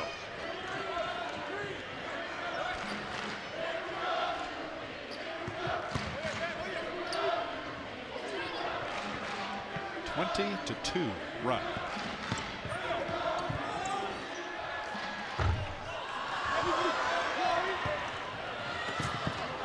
UVU just 2 of 11 shooting this half. Bakersfield, wow, they're just hot as they can be. Ahmed. Nice defense there from Zach, not allowing Ahmed to back him down, forcing the mid-range hook shot there. Nice job crashing the glass. So we're going to work this ball around. He's going to be one-on-one with Ben and Ahmed. Ben's shot blocked up top. No call. Bakersfield on the run. Grayson missed it. Ahmed, jump ball is the call. He can't believe it wasn't a foul. Possession arrow, Utah Valley. Yeah, Wolverines catch a break there because Grayson had a point-blank layup and just short-armed it, came up short, and then they get the offensive rebound. Here you go, wide open layup, just misses it, and then nice job of Ben getting his hand on the ball, giving the official the chance to call the jump ball. So, this is a critical possession offensively for UVU because they have been stalled, and the defense of Bakersfield has caused them a lot of problems, and they need a basket on this possession. Kayabi misses from outside. Zach Nelson fighting for the rebound, but stepped on the baseline. Nothing going right for UVU right now. They've got 2 free throws since the 19-minute mark in this game. Coming up on 10 minutes without a basket from the floor. Still a lot of time left. Stay true to your defensive principles here. That's carried them through a lot of games. Just last Saturday was a perfect example of that. So stick to their game plan and don't panic. Kinney on the drive. Ahmed with the rebound. And a whistle against Zach Nelson of UVU. Kenny with an overreaction. He's playing way too emotional. He blocked a shot on the other end and was spitting out words at the UVU bench here. Just an over-emotional play here. He's in the game. You see Ben with the foul there. Nothing intentional there. Just well, they called it on Zach Nelson first. Oh, okay. So they called it on Zach beforehand. So Ben fouled him after. Ben Zach fouled did. him after, and he was upset with that. So 3rd foul against Zach Nelson. So now Kayabi Enos and Zach Nelson, 2 UVU starters with 3 each. Ahmed Left-handed runner. UVU down by 4. This is the biggest lead Bakersfield has had. It matches the 9-5 lead they had in the first half. Just under 9 minutes to play. UVU turns it over again.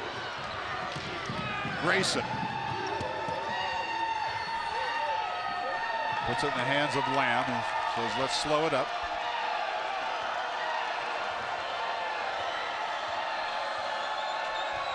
Going to get a pick on the ball here. Lamb's looking to come off this hard, maybe dish to Ahmed inside, but here comes Grayson off a screen. Nice defense there from Keawe.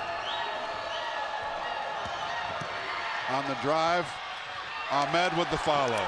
You know, and that's caused because what you have is, you know, again, perimeter driving, perimeter offense, and you're going to get a timeout from Coach Hunsaker here, but it's caused because they have space on the perimeter. You get Tyrell Corbin with a lot of room. We saw him drive a little bit earlier in the game and try and draw off, get the foul drawn on Keawe, but when he's driving, he beats his man. In that case, it was Hayes. You had to have Ben come over and help try and put pressure on the shot, and that leaves the weak side rebound wide open, and that's exactly where Ahmed was for the follow-up. UVU has put up 13 shots here in the second half. They've only made 2. Meanwhile, Bakersfield has put up 22 shots in the second half and made 10. Right now, it's a 24-2 run for Bakersfield. If you joined us late, UVU led at halftime 33-21. It doesn't take an accounting genius to figure out that Bakersfield has outscored UVU 24-6 here in the second half. 11 minutes,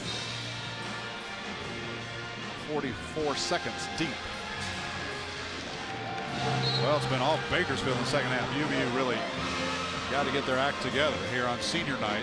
The last night at home for 4 Wolverines. And you know what it was? It was those 2 threes that sparked him. You know, they hit those 2 threes. Keawe can't get it down. He's 2 of 7 from three-point land. Keawe on the season, 46% three-point shooter. Well, maybe there's something to that senior night jitters we talked about in the pregame show.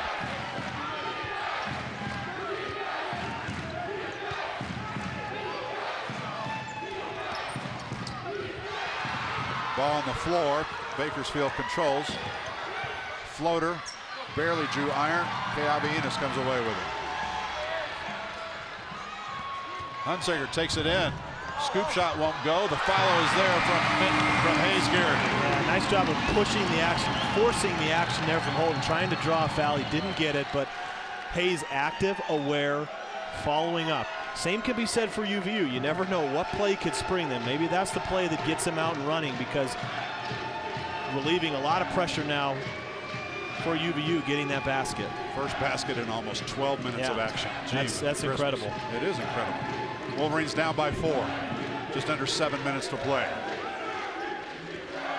And I think there's some folks in New Mexico and Las Cruces pretty excited about this score right now, but Holton Hunsaker gets his shot blocked. Bakersfield coming away with it. That time, Zach Lamb, 6'3", redshirt senior, got back there to block that one, and Holton just barking at the officials about the lack of no call.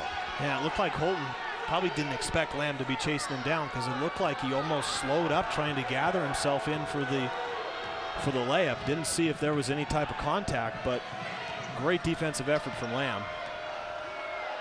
Grayson, jumper outside, won't go. Ahmed with the rebound, tried to put it back, and fouled by Ben Ayer. That's going to be foul number 2 on Big Ben. And Bakersfield is just killing the Wolverines inside. They're coming up with every loose ball, every offensive rebound in the paint is going their way. Wolverines down by 4 with 6:09 to play.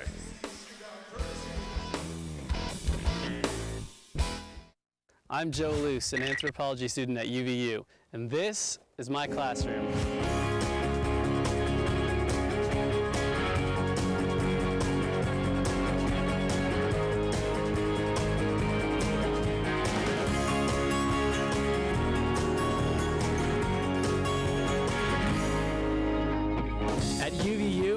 I'm sharpening my mind and my skills.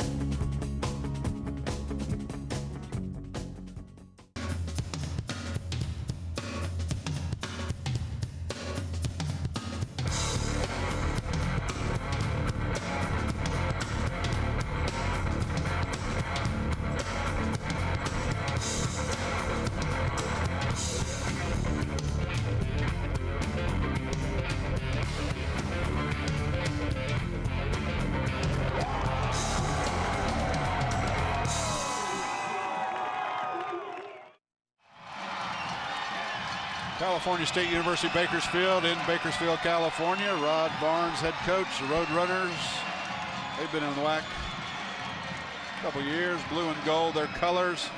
Right now they lead Utah Valley by 4 points with 6:09 to play. UVU shooting a paltry 17% in the second half. UVU's put up 17 shots and made 3. And you know what's probably even more telling is the free throw attempts. You know, they had 17 free throw attempts in the first half. Did the Wolverines. Yeah, did the Wolverines, and they've only got to the line 2 times here in the second half, so a complete flip from what they had in the first half. You know, maybe they're not as aggressive on offense, but you know, Bakersfield, that's been the story of the second half to me, is their defense and just the effect that it's had on UVU, because the Wolverines have just gone cold from the field. Ali Ahmed at the free throw line, 64% free throw shooter on the season. And again, Wolverines have given up 11 offensive rebounds, and that's led to 12 second chance points.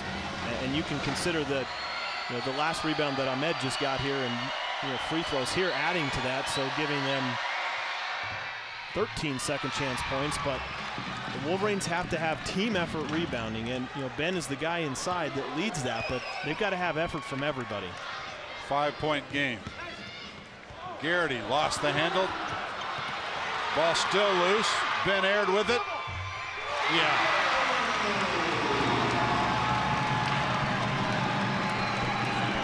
First player in double figures in 2 games for the Wolverines. They didn't have anybody in double figures Saturday at home against Pan Am.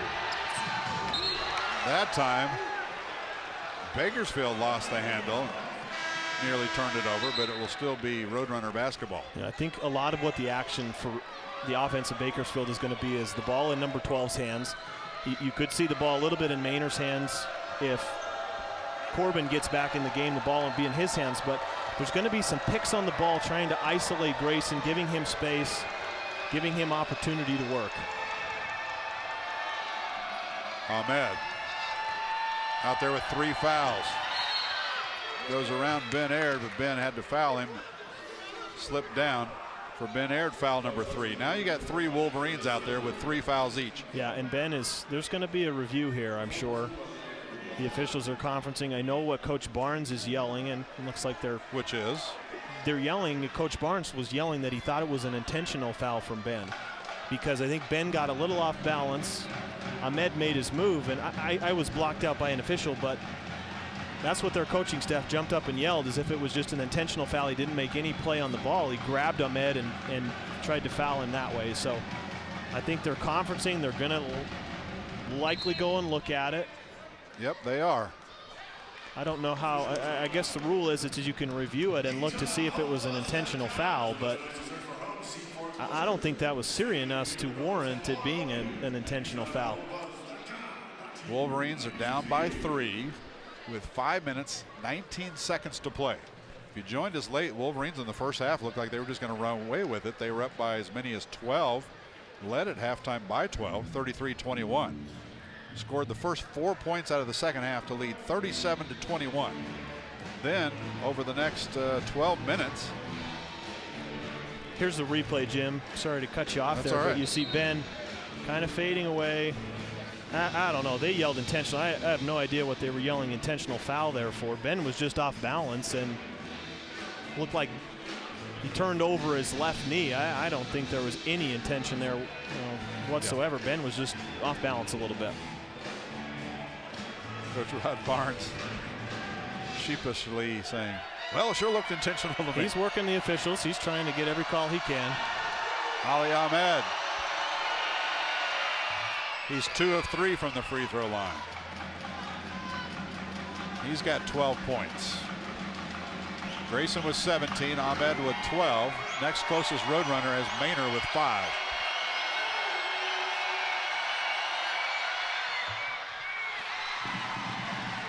Ben Aird pulls down his 8th rebound to go along with his 11 points. Wolverines down by 4, coming up on the 5-minute mark left.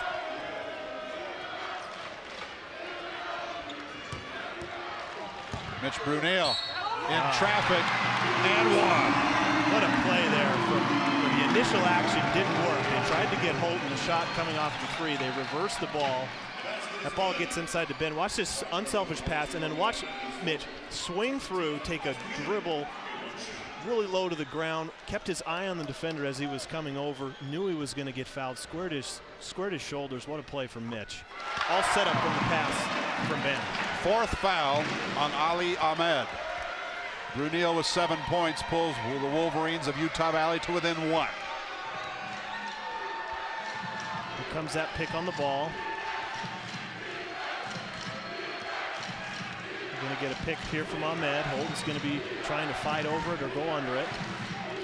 Grayson working against Hunsaker. He's over to Johnson.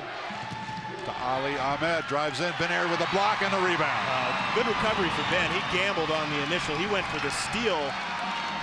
Ahmed looked like he had an easy layup, but terrific recovery there from Ben, and blocks it from behind. Especially playing with 3 fouls. Ben Aird. Utah Valley gets back out in front with a basket here. Ben Aird misses the scoop. Bakersfield with the rebound. 4:10 to play. Grayson bumps into Zach Nelson. Nelson grabs his head to say, doggone it. Didn't mean to commit the 4th foul, but I did. Yeah, and I don't think there's a more difficult play to defend than a pick on the ball in transition. Grayson had that ball. He's running not quite full speed, but he's running as fast as he can. And there's that screen at the top of the ball. There's no choice but to switch, and Zach has to switch off, and Grayson reads that and draws the contact. But Wolverines need to have, Holton looked a little bit frustrated as we get the missed free throw there. A little bit frustrated that the screen wasn't called out a little bit earlier, giving him the chance to fight over it. Both teams have been whistled for 7 fouls here in the second half.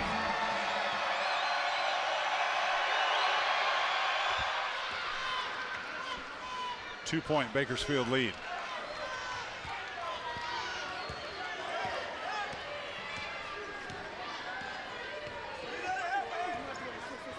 Hunsaker. They work it over to Brunel. Back to Holton. He'll put up a 3. Missed it. He's 1 of 10 from outside.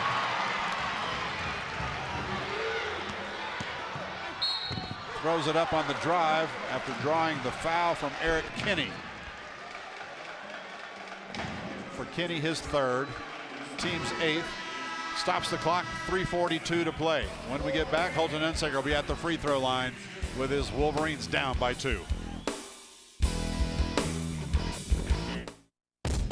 They say the devil is in the details. And in here, there are a lot of details. Flavor, color, texture, temperature, presentation. It all has to be flawless. Pressure? Maybe. But with Engaged Learning, I get a lot of practice. And I'll bet your homework never tasted this good.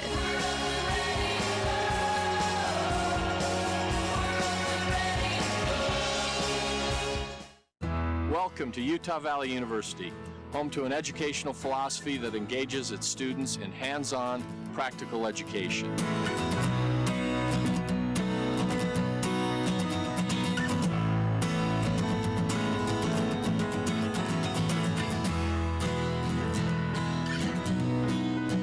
I invite you to learn more about one of Utah's largest, fastest growing, and most dynamic universities. Replay here. This is the second shot, second attempt from Holton. The original play drawn up for him from the 3-point line. That time very aggressive in driving and gets to the line, exactly what UVU needed. 48-46. Wolverines of Utah Valley down by 2. Holton Hunsaker be at the free throw line.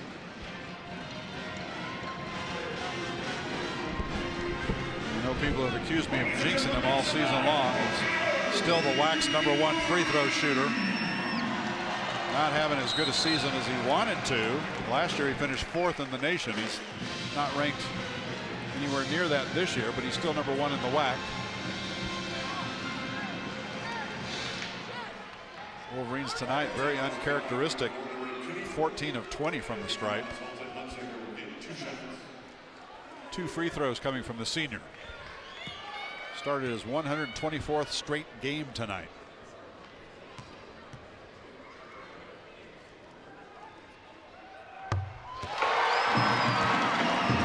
No jinx. Wolverines down by just 1. Now let's see what happens here, Jim.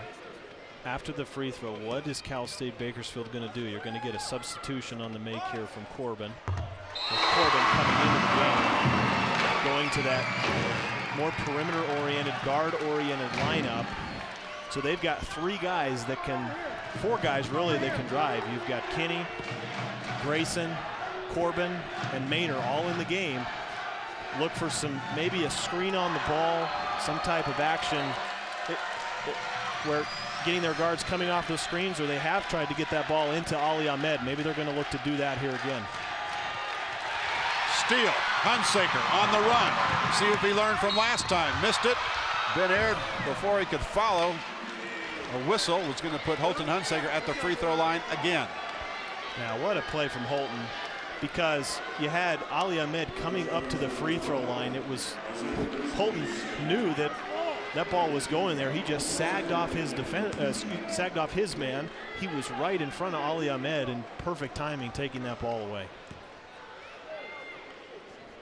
And as you said, he didn't let up any steam like he did the previous layup. That time he went full steam ahead. That time I didn't say a word, and I jinxed him. Hunsaker's first miss tonight. He's 6 of 7 from the free throw line. Poor Holton is just struggling from outside, though. He's only hit 1 shot from outside. It was a 3-pointer. He's 1 for 10. Well, 3 straight free throws from the senior give the Wolverines a 1-point lead. After that 24-2 run that Bakersfield went on, Wolverines now on a 10-3 run of their own. Screening, picks on the ball. This ball is probably going to be going inside here to Ali Ahmed. 1-on-1 against Ben.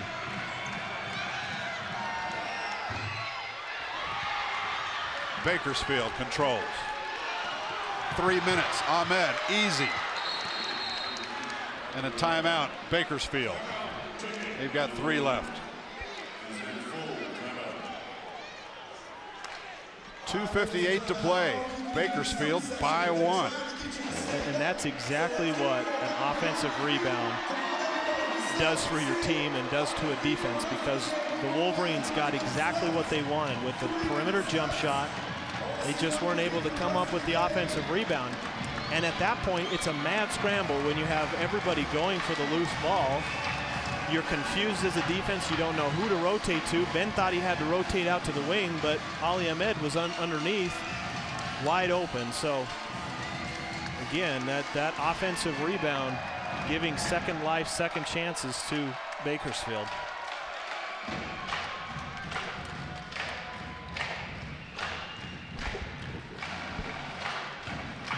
.258 separates UVU from an undisputed sole WAC championship.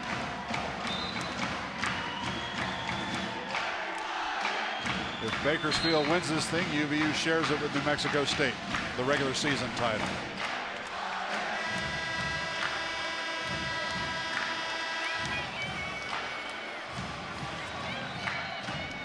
Three seniors, a junior and a sophomore on the, or a freshman on the floor for the Wolverines. It's their starting 5 still out there. Zach Nelson with 4 fouls. Enos paired with 3 each. Ahmed's got 4 fouls. Kinney's got 3 for Bakersfield.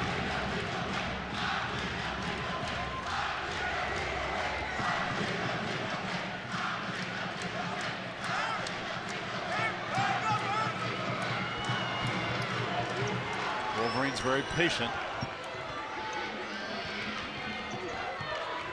15 seconds to shoot.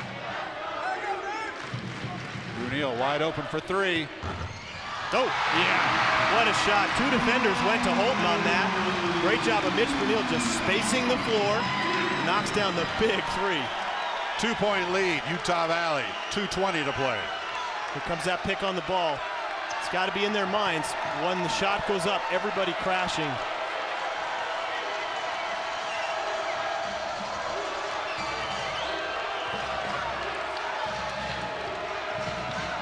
Grayson a three. That won't go. They're going to give it to UVU. Yeah. I thought that was a good call, even though we were blocked out a little bit. It looked like to me Kinney was the last one that came in. Swiped that ball away. Under 2 minutes now.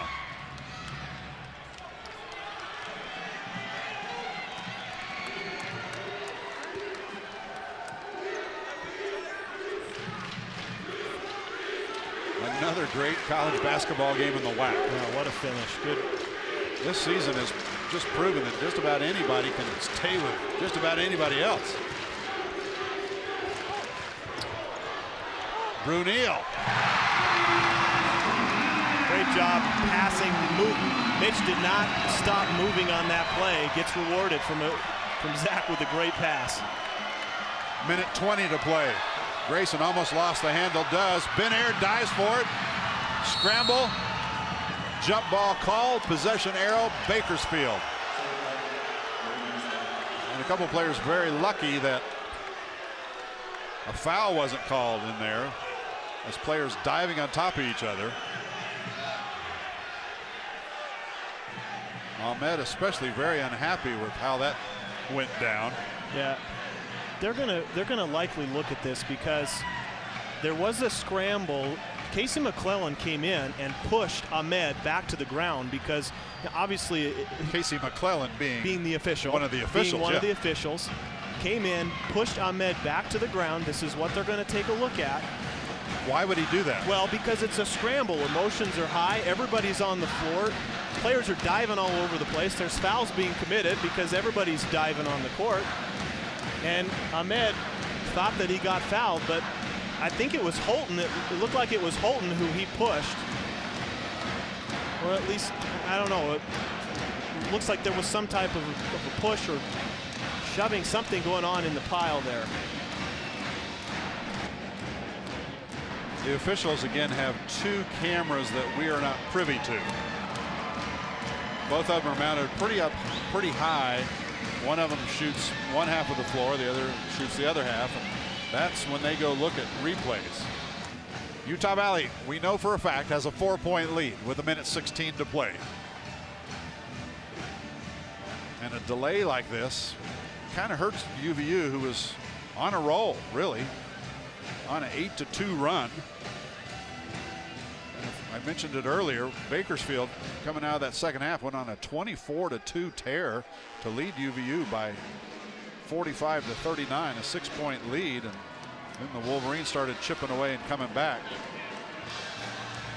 It was 9-3, or was it pushed it ahead to a 10-3 run for UVU, thanks to Holton Hunsaker, 3 consecutive free throws, and then Mitch Brunel with back-to-back baskets has given the Wolverines a 4-point lead at 54-50.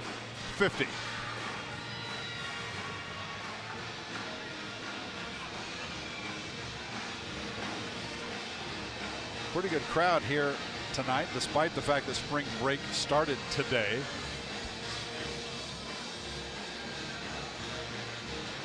It'll be interesting to see just how many fans from UVU make their way down to Las Vegas next week. A noon tip in Las Vegas as the #1 seed on Thursday. There's President Matt Holland, the president of the university.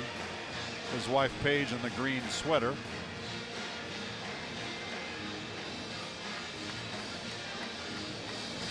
And I have no idea who those two are. I'm doing play-by-play of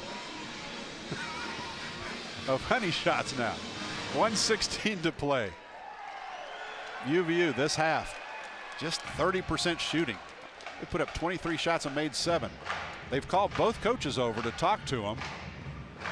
Rod Barnes looks like he's not real happy about it, whatever the decision is.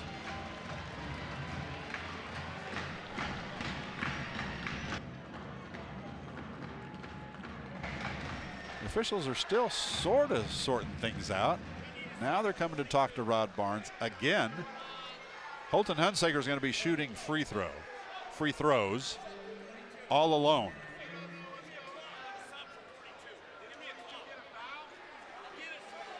The officials, the official scorer says, I need to know what's going on. And Dwayne Allen says, I'll get it to you. Dwayne Allen, the official, said, I will let you know when I know. Rod Barnes still trying to make his point with another official standing here in front of our broadcast position. Matt Peterson now has the scoop, headed back our way, and sits down. Sorry to leave you hanging there, Jim. That's all right. You know, we're just talking about weather and things. What's going on? So, contact, dead ball, technical foul on Ali Ahmed. So he's fouled out of the game. Wow. Because it was a dead ball, the call initially was a jump ball, but because it is a dead ball, the possession error, the jump ball does not happen. So Holton is going to be getting 2 free throws, and then the Wolverines get the basketball. The possession arrow does not change, but they looked at the replay and they're calling that technical foul on Ali Ahmed. All right, so that puts Holton Hunsaker at the free throw line with the Wolverines up by 4. How many does he get? He gets 2 free throws, and then they get possession. And what happened, Jim, we didn't get a replay, and in the angle that I saw that the officials saw, all players were diving. Ali Ahmed was on the ground. Keava Enos dove on him. Holton was laying there sitting on his behind on the ground with his legs out, and Ahmed reacted. Holton didn't do anything. He was just sitting there. Ahmed reacted, and it looked like he almost swung through, didn't see where he hit him. It was a bad angle to see, at least from my perspective. The officials had a better view at it, but that's what they decided, and that's where the dead ball technical foul was called. Well, sometimes replay saves you, sometimes it costs you. Wolverine basketball, leading by 6 with 1:10 to play. Wolverines right now on a 10-2 run. 20 seconds to shoot, 1 minute to play. Got to figure the Wolverines are going to burn a lot of this clock. Yep, we're going to have to get their action going here. 10 seconds left on the shot clock. 5 seconds. Hunsaker can put it up from out there, and he will. That one not going down. Bakersfield coming back the other way. Corbett works inside, and his feet slide out from under him. Traveling is the call.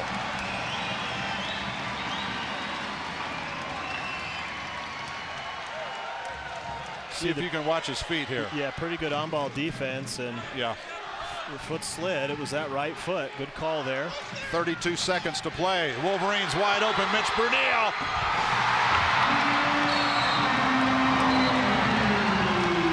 And they're going to get a technical foul on Mitch. I have no idea. I think I see Dwayne Allen's mouth moving, saying that it's an unsportsmanlike. I have no idea where that came from. I mean, well, official Dwayne Allen has a big history here at UVU, making some calls that have frustrated a lot of Wolverine fans the last 4 seasons, including calling. Well, here it is. I don't know. What was that? I mean, come on. Can we not show any emotion when we play the sport? I mean, good grief. Wow. Okay. I mean, if anything, you say that he, through the rim when he was coming off of it. I mean, an unnecessary call there in my mind. Dwayne Allen. He didn't do it to any player. He didn't do it to any on the other team. I mean, it was just. Here's the replay. We see another replay again. I mean, he goes up. He doesn't hang on the rim excessively. I mean. Wow. I mean, all right, 58-51. 7-point lead for the Wolverines with 27.7 seconds to play.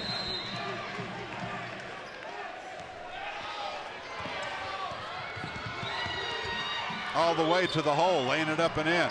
Barnes. Yeah, be ready for the steals here. Be ready for trapping. Wolverines down by 5 and a foul on the inbounds pass. Going to put Holton Hunsaker at the free throw line again. 21.6 to play. Corbin picks up his second. 11th team foul this half against Bakersfield.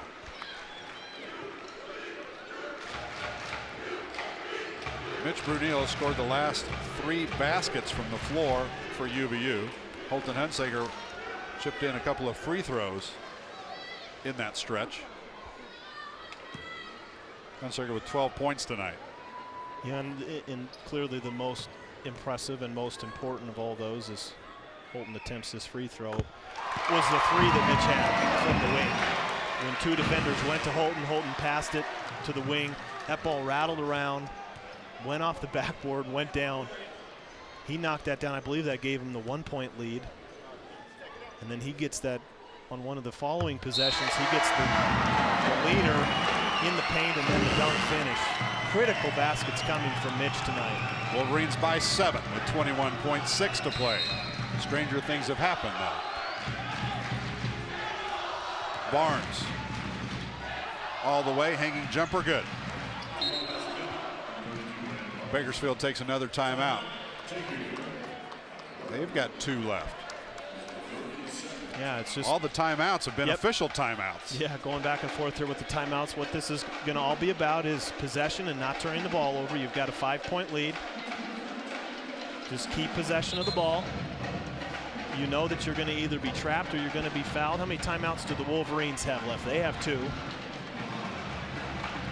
You're going to get Zach be the inbounder here and likely going to get either a single screen or a double screen trying to get Holton free, as he's the best free throw shooter, but be aware that you're going to get fouled and that those hands are coming, swiping at the ball at all times. Wolverines have outscored Bakersfield from the free throw line by 14 points.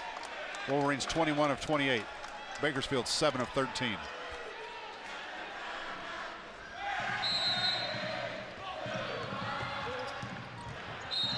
Well, they're forced to foul Hunsaker as they get the ball into Holton's hands. Maynard picks up his 3rd foul. 14.1. I don't know, might be a little too early for that song. Yeah. Which was made famous 40 years ago. I think if Holton can knock these down,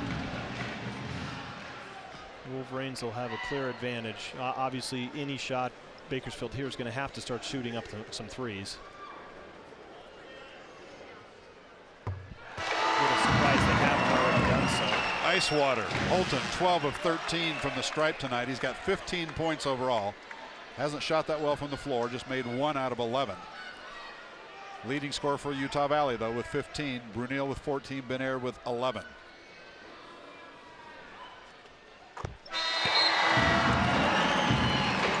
Seven-point lead with 14.1 seconds left.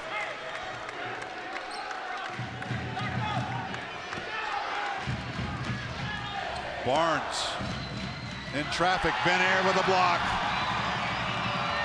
That'll do it. And Bakersfield still hasn't thrown in the towel. 5.7 seconds left.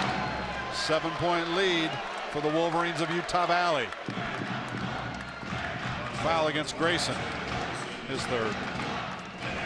Isaiah Grayson, 18 points tonight for Bakersfield. Ali Ahmed is fouled out with 14 points and 8 rebounds. Ben-Air double-double tonight. 11 points, 10 rebounds.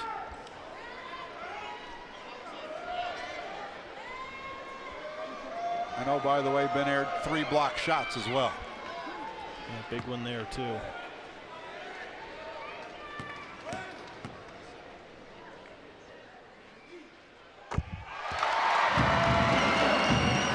Eight-point lead.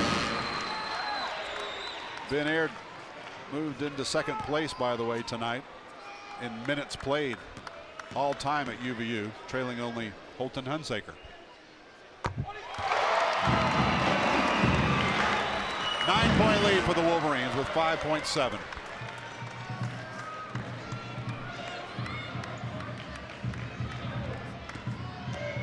Grayson gives over to Maynor. Last shot. That's how this one finishes. Ladies and gentlemen, sole possession of first place. Your champions of the Western Athletic Conference 2013-2014, Utah Valley University, with a 9-point win over Cal State Bakersfield, 64-55 final score. Wolverines looked like they were gonna blow it, quite frankly, in that second half when they gave up a 24-2 run after leading by as many as 12 in that first half, allowed Bakersfield to come back. And now, because it's senior night, the 4 seniors will be honored in our post-game show. We'll come back with that tonight as the Wolverines of Utah Valley are your WAC champions. Back in a minute on UVU TV.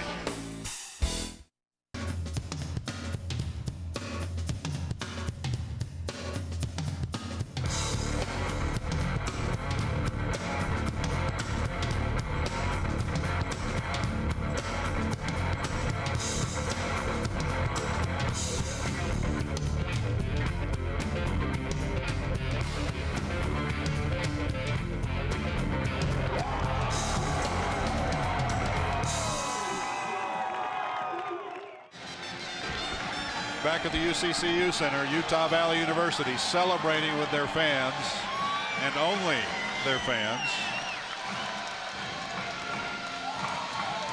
WAC champions. First year in the WAC, and they are the WAC champs for the regular season.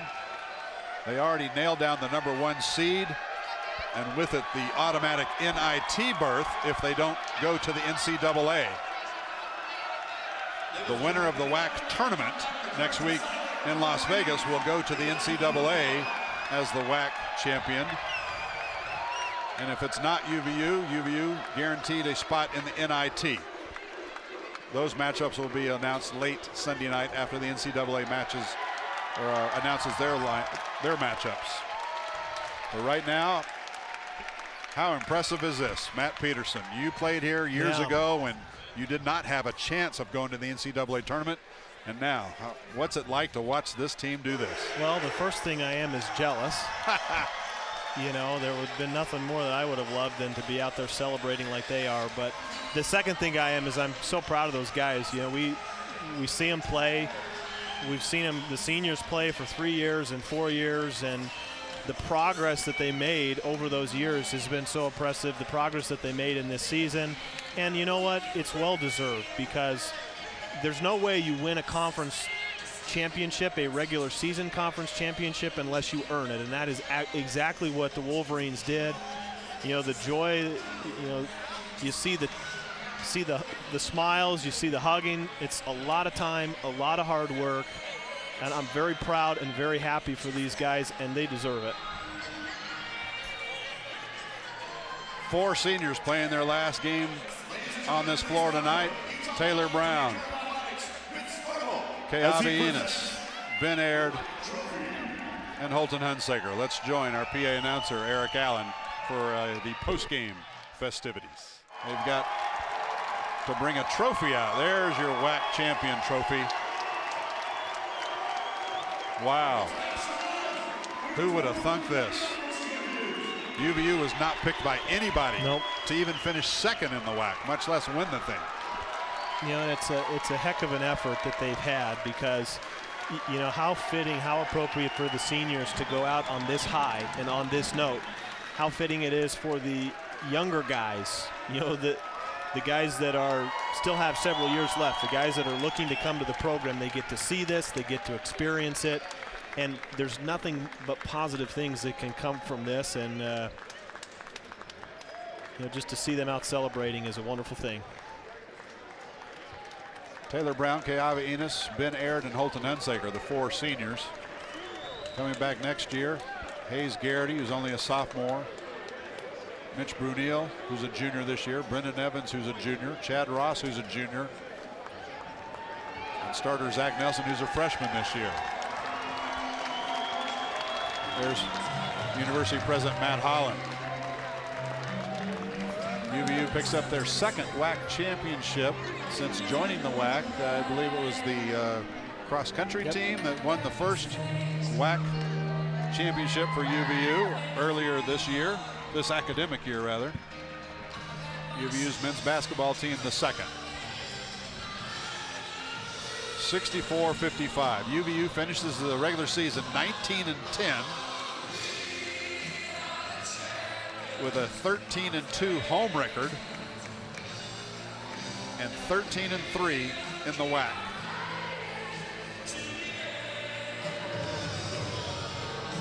Cal State Bakersfield, by the way, finishes 12-18 on the year. Just 6-11 on the road, and they'll finish 5-11 in the WAC.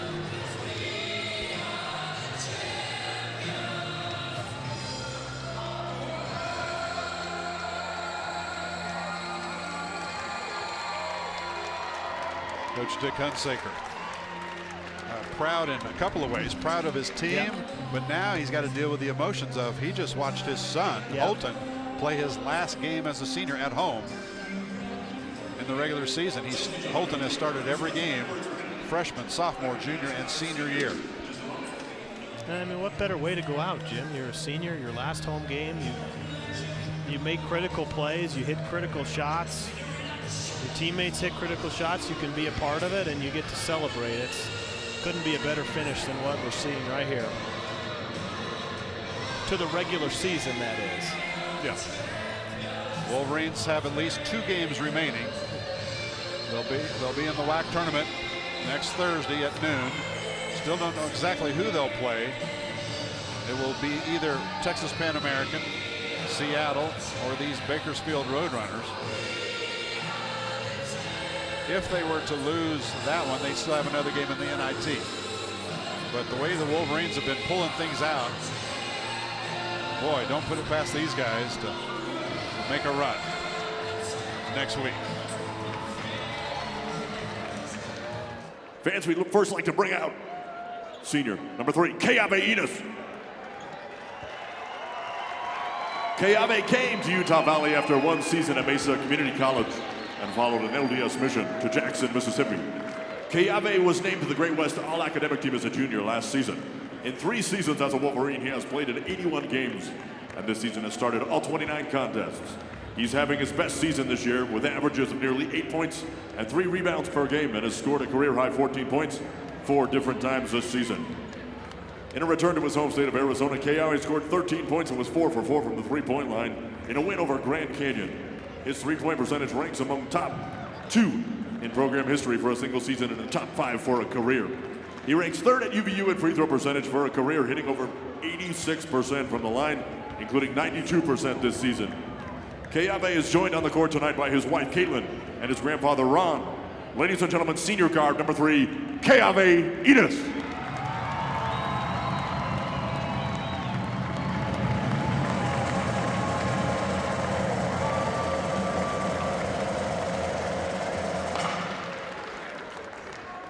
And now, ladies and gentlemen, please welcome number 32, Taylor Brown. Taylor served an LDS mission in Brazil before returning for his final 3 seasons, including 3 conference championships at Utah Valley. Despite missing the early part of the season due to injury, Taylor has appeared in 110 career games, ranking 5th on the school's all-time game plays list. He established his career high of 15 points last season against Arizona Christian. From Draper, Utah, Taylor attended Alta High School, where he also played baseball. Taylor has made 46 career three-pointers, ranking in the top 10 in that category in Utah Valley University's NCAA Division I era. Taylor is joined on the court tonight by his wife, Courtney, and his parents, Lisa and Ron. Ladies and gentlemen, senior guard number 32, Taylor Brown.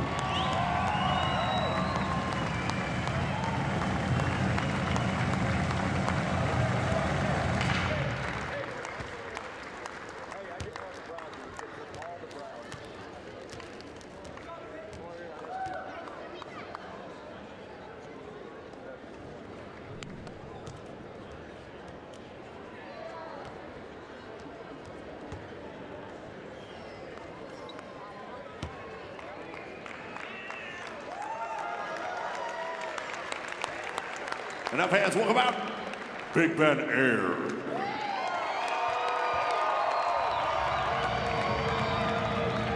Prior to beginning his basketball career at Utah Valley, Big Ben Aird served in LDS Mission in Spokane, Washington, after a decorated career at Bountiful High School. Ben is a three-time All-Conference selection, including a first-team All-Grade West honoree last year. As a two-time academic All-Conference team member, he entered tonight second on the all-time scoring list at UVU. He is the school's career leader in blocks and rebounds, and ranked second all-time in steals, games played, and games started. He's also closing in on becoming the program's first player with 1,000 career rebounds, and is one of 6 players to have scored at least 1,000 career points at UVU. Before the season, he was named to the WAC's preseason All-Conference first team, and later earned the program's first WAC Player of the Week award on January 6th. He scored a career-best 26 points on 3 different occasions, and grabbed 15 rebounds twice in a game during his career. As a junior, he recorded the second triple-double in program history with 26 points, 13 rebounds, and a school record 10 blocks. Ben has career averages of 12.2 points, 8.1 rebounds, and 1.5 blocks per game. With this season's WAC championship, he has been a member of 3 conference championship teams. He's joined on the court tonight by his parents, Jane and Ken Aird. Ladies and gentlemen, senior center number 34, Big Ben Aird.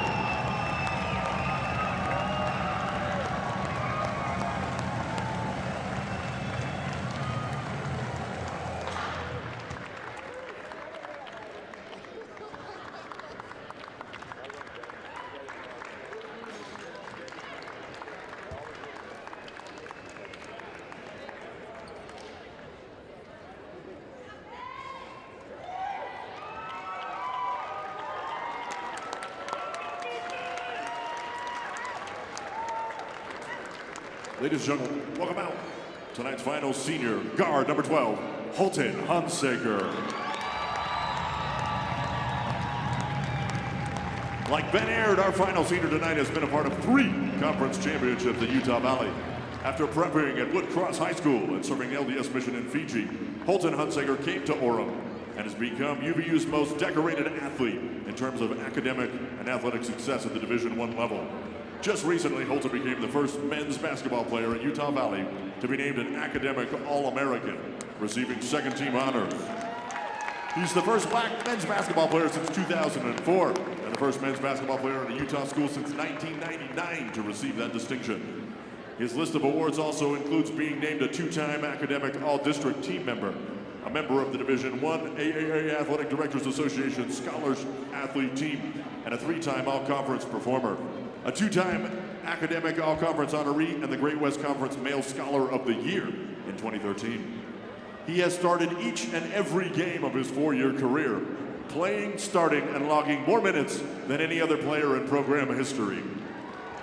As a junior, Holton was a 3-time Conference Player of the Week, including a 37-point performance at Chattanooga, where he tied a school record with 8 3-pointers made. He entered tonight 3rd in the school record books in points scored, while also holding the career record for assists and steals. He ranked 2nd all-time in 3-pointers made, free throws made, and free throw percentage, hitting 87% for his career. He has career averages of 12 points and 3.4 assists per game, and has made 226 career 3-pointers. Holton is joined on the court by his wife and daughter, Jessica and Quincy, and his parents, Diane and Dick. Ladies and gentlemen, senior guard, number 12, Holton Hunsaker.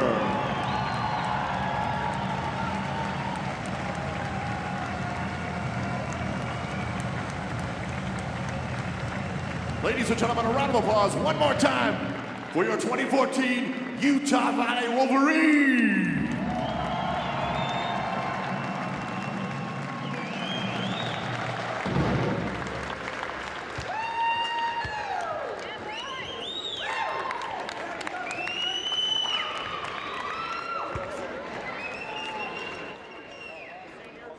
Round of applause one more time, ladies and gentlemen, for your 2014. How fitting that Holton Hunsaker and Ben Aird, who seem to be joined at the hip for the last 4 years, finished their careers, at least in the regular season, exactly tied, Matt, 1,494 points for each of them. For each of them. That's amazing. That is amazing. Holton, the all-time assist leader, Ben, the all-time rebounder. 2 guys who will certainly be missed, but Hey, let's look forward. The Wolverines, despite losing 4 seniors, they still got some games to play. They do. I mean, you know, this is going to be a great celebration. Obviously, with that, you have to look forward. The most important part of their season starts next Thursday at noon. And whoever they play, they've got to be ready because it's tournament time and anything can happen. So you got to celebrate this. Have a great night tonight with it.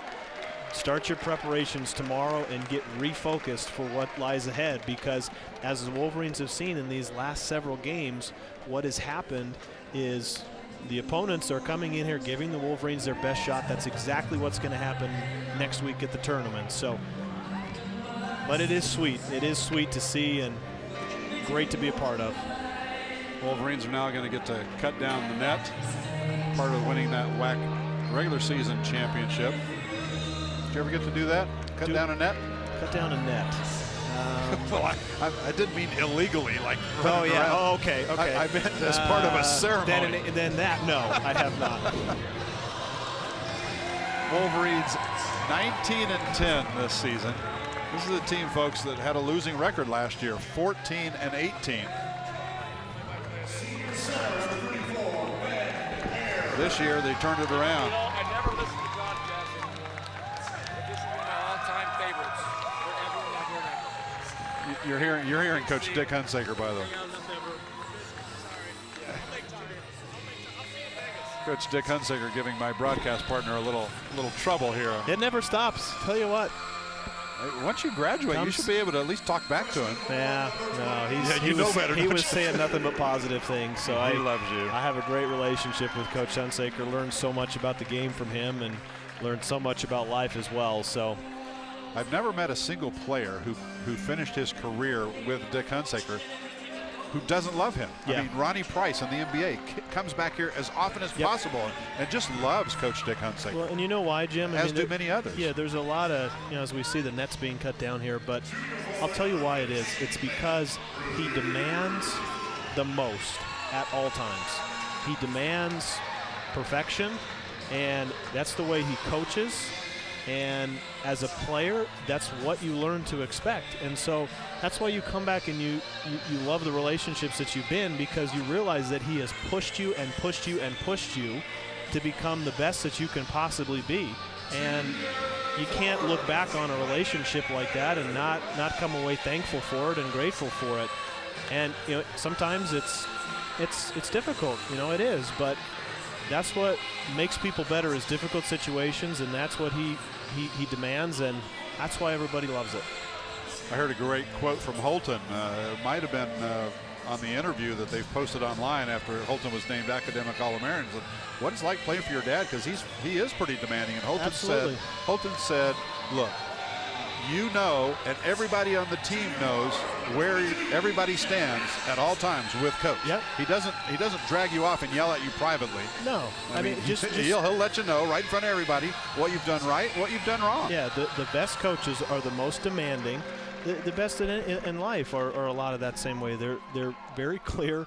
There's no blurred lines. You know exactly what's expected of you, and if you don't do it right, then you're going to be coached and told about it. And so it's exactly what all these players experience, and that's the reason that they're here. That's the reason that they're at this point cutting down the nets, is because they've been pushed and they have been prepared unbelievably well for every game that they've been in.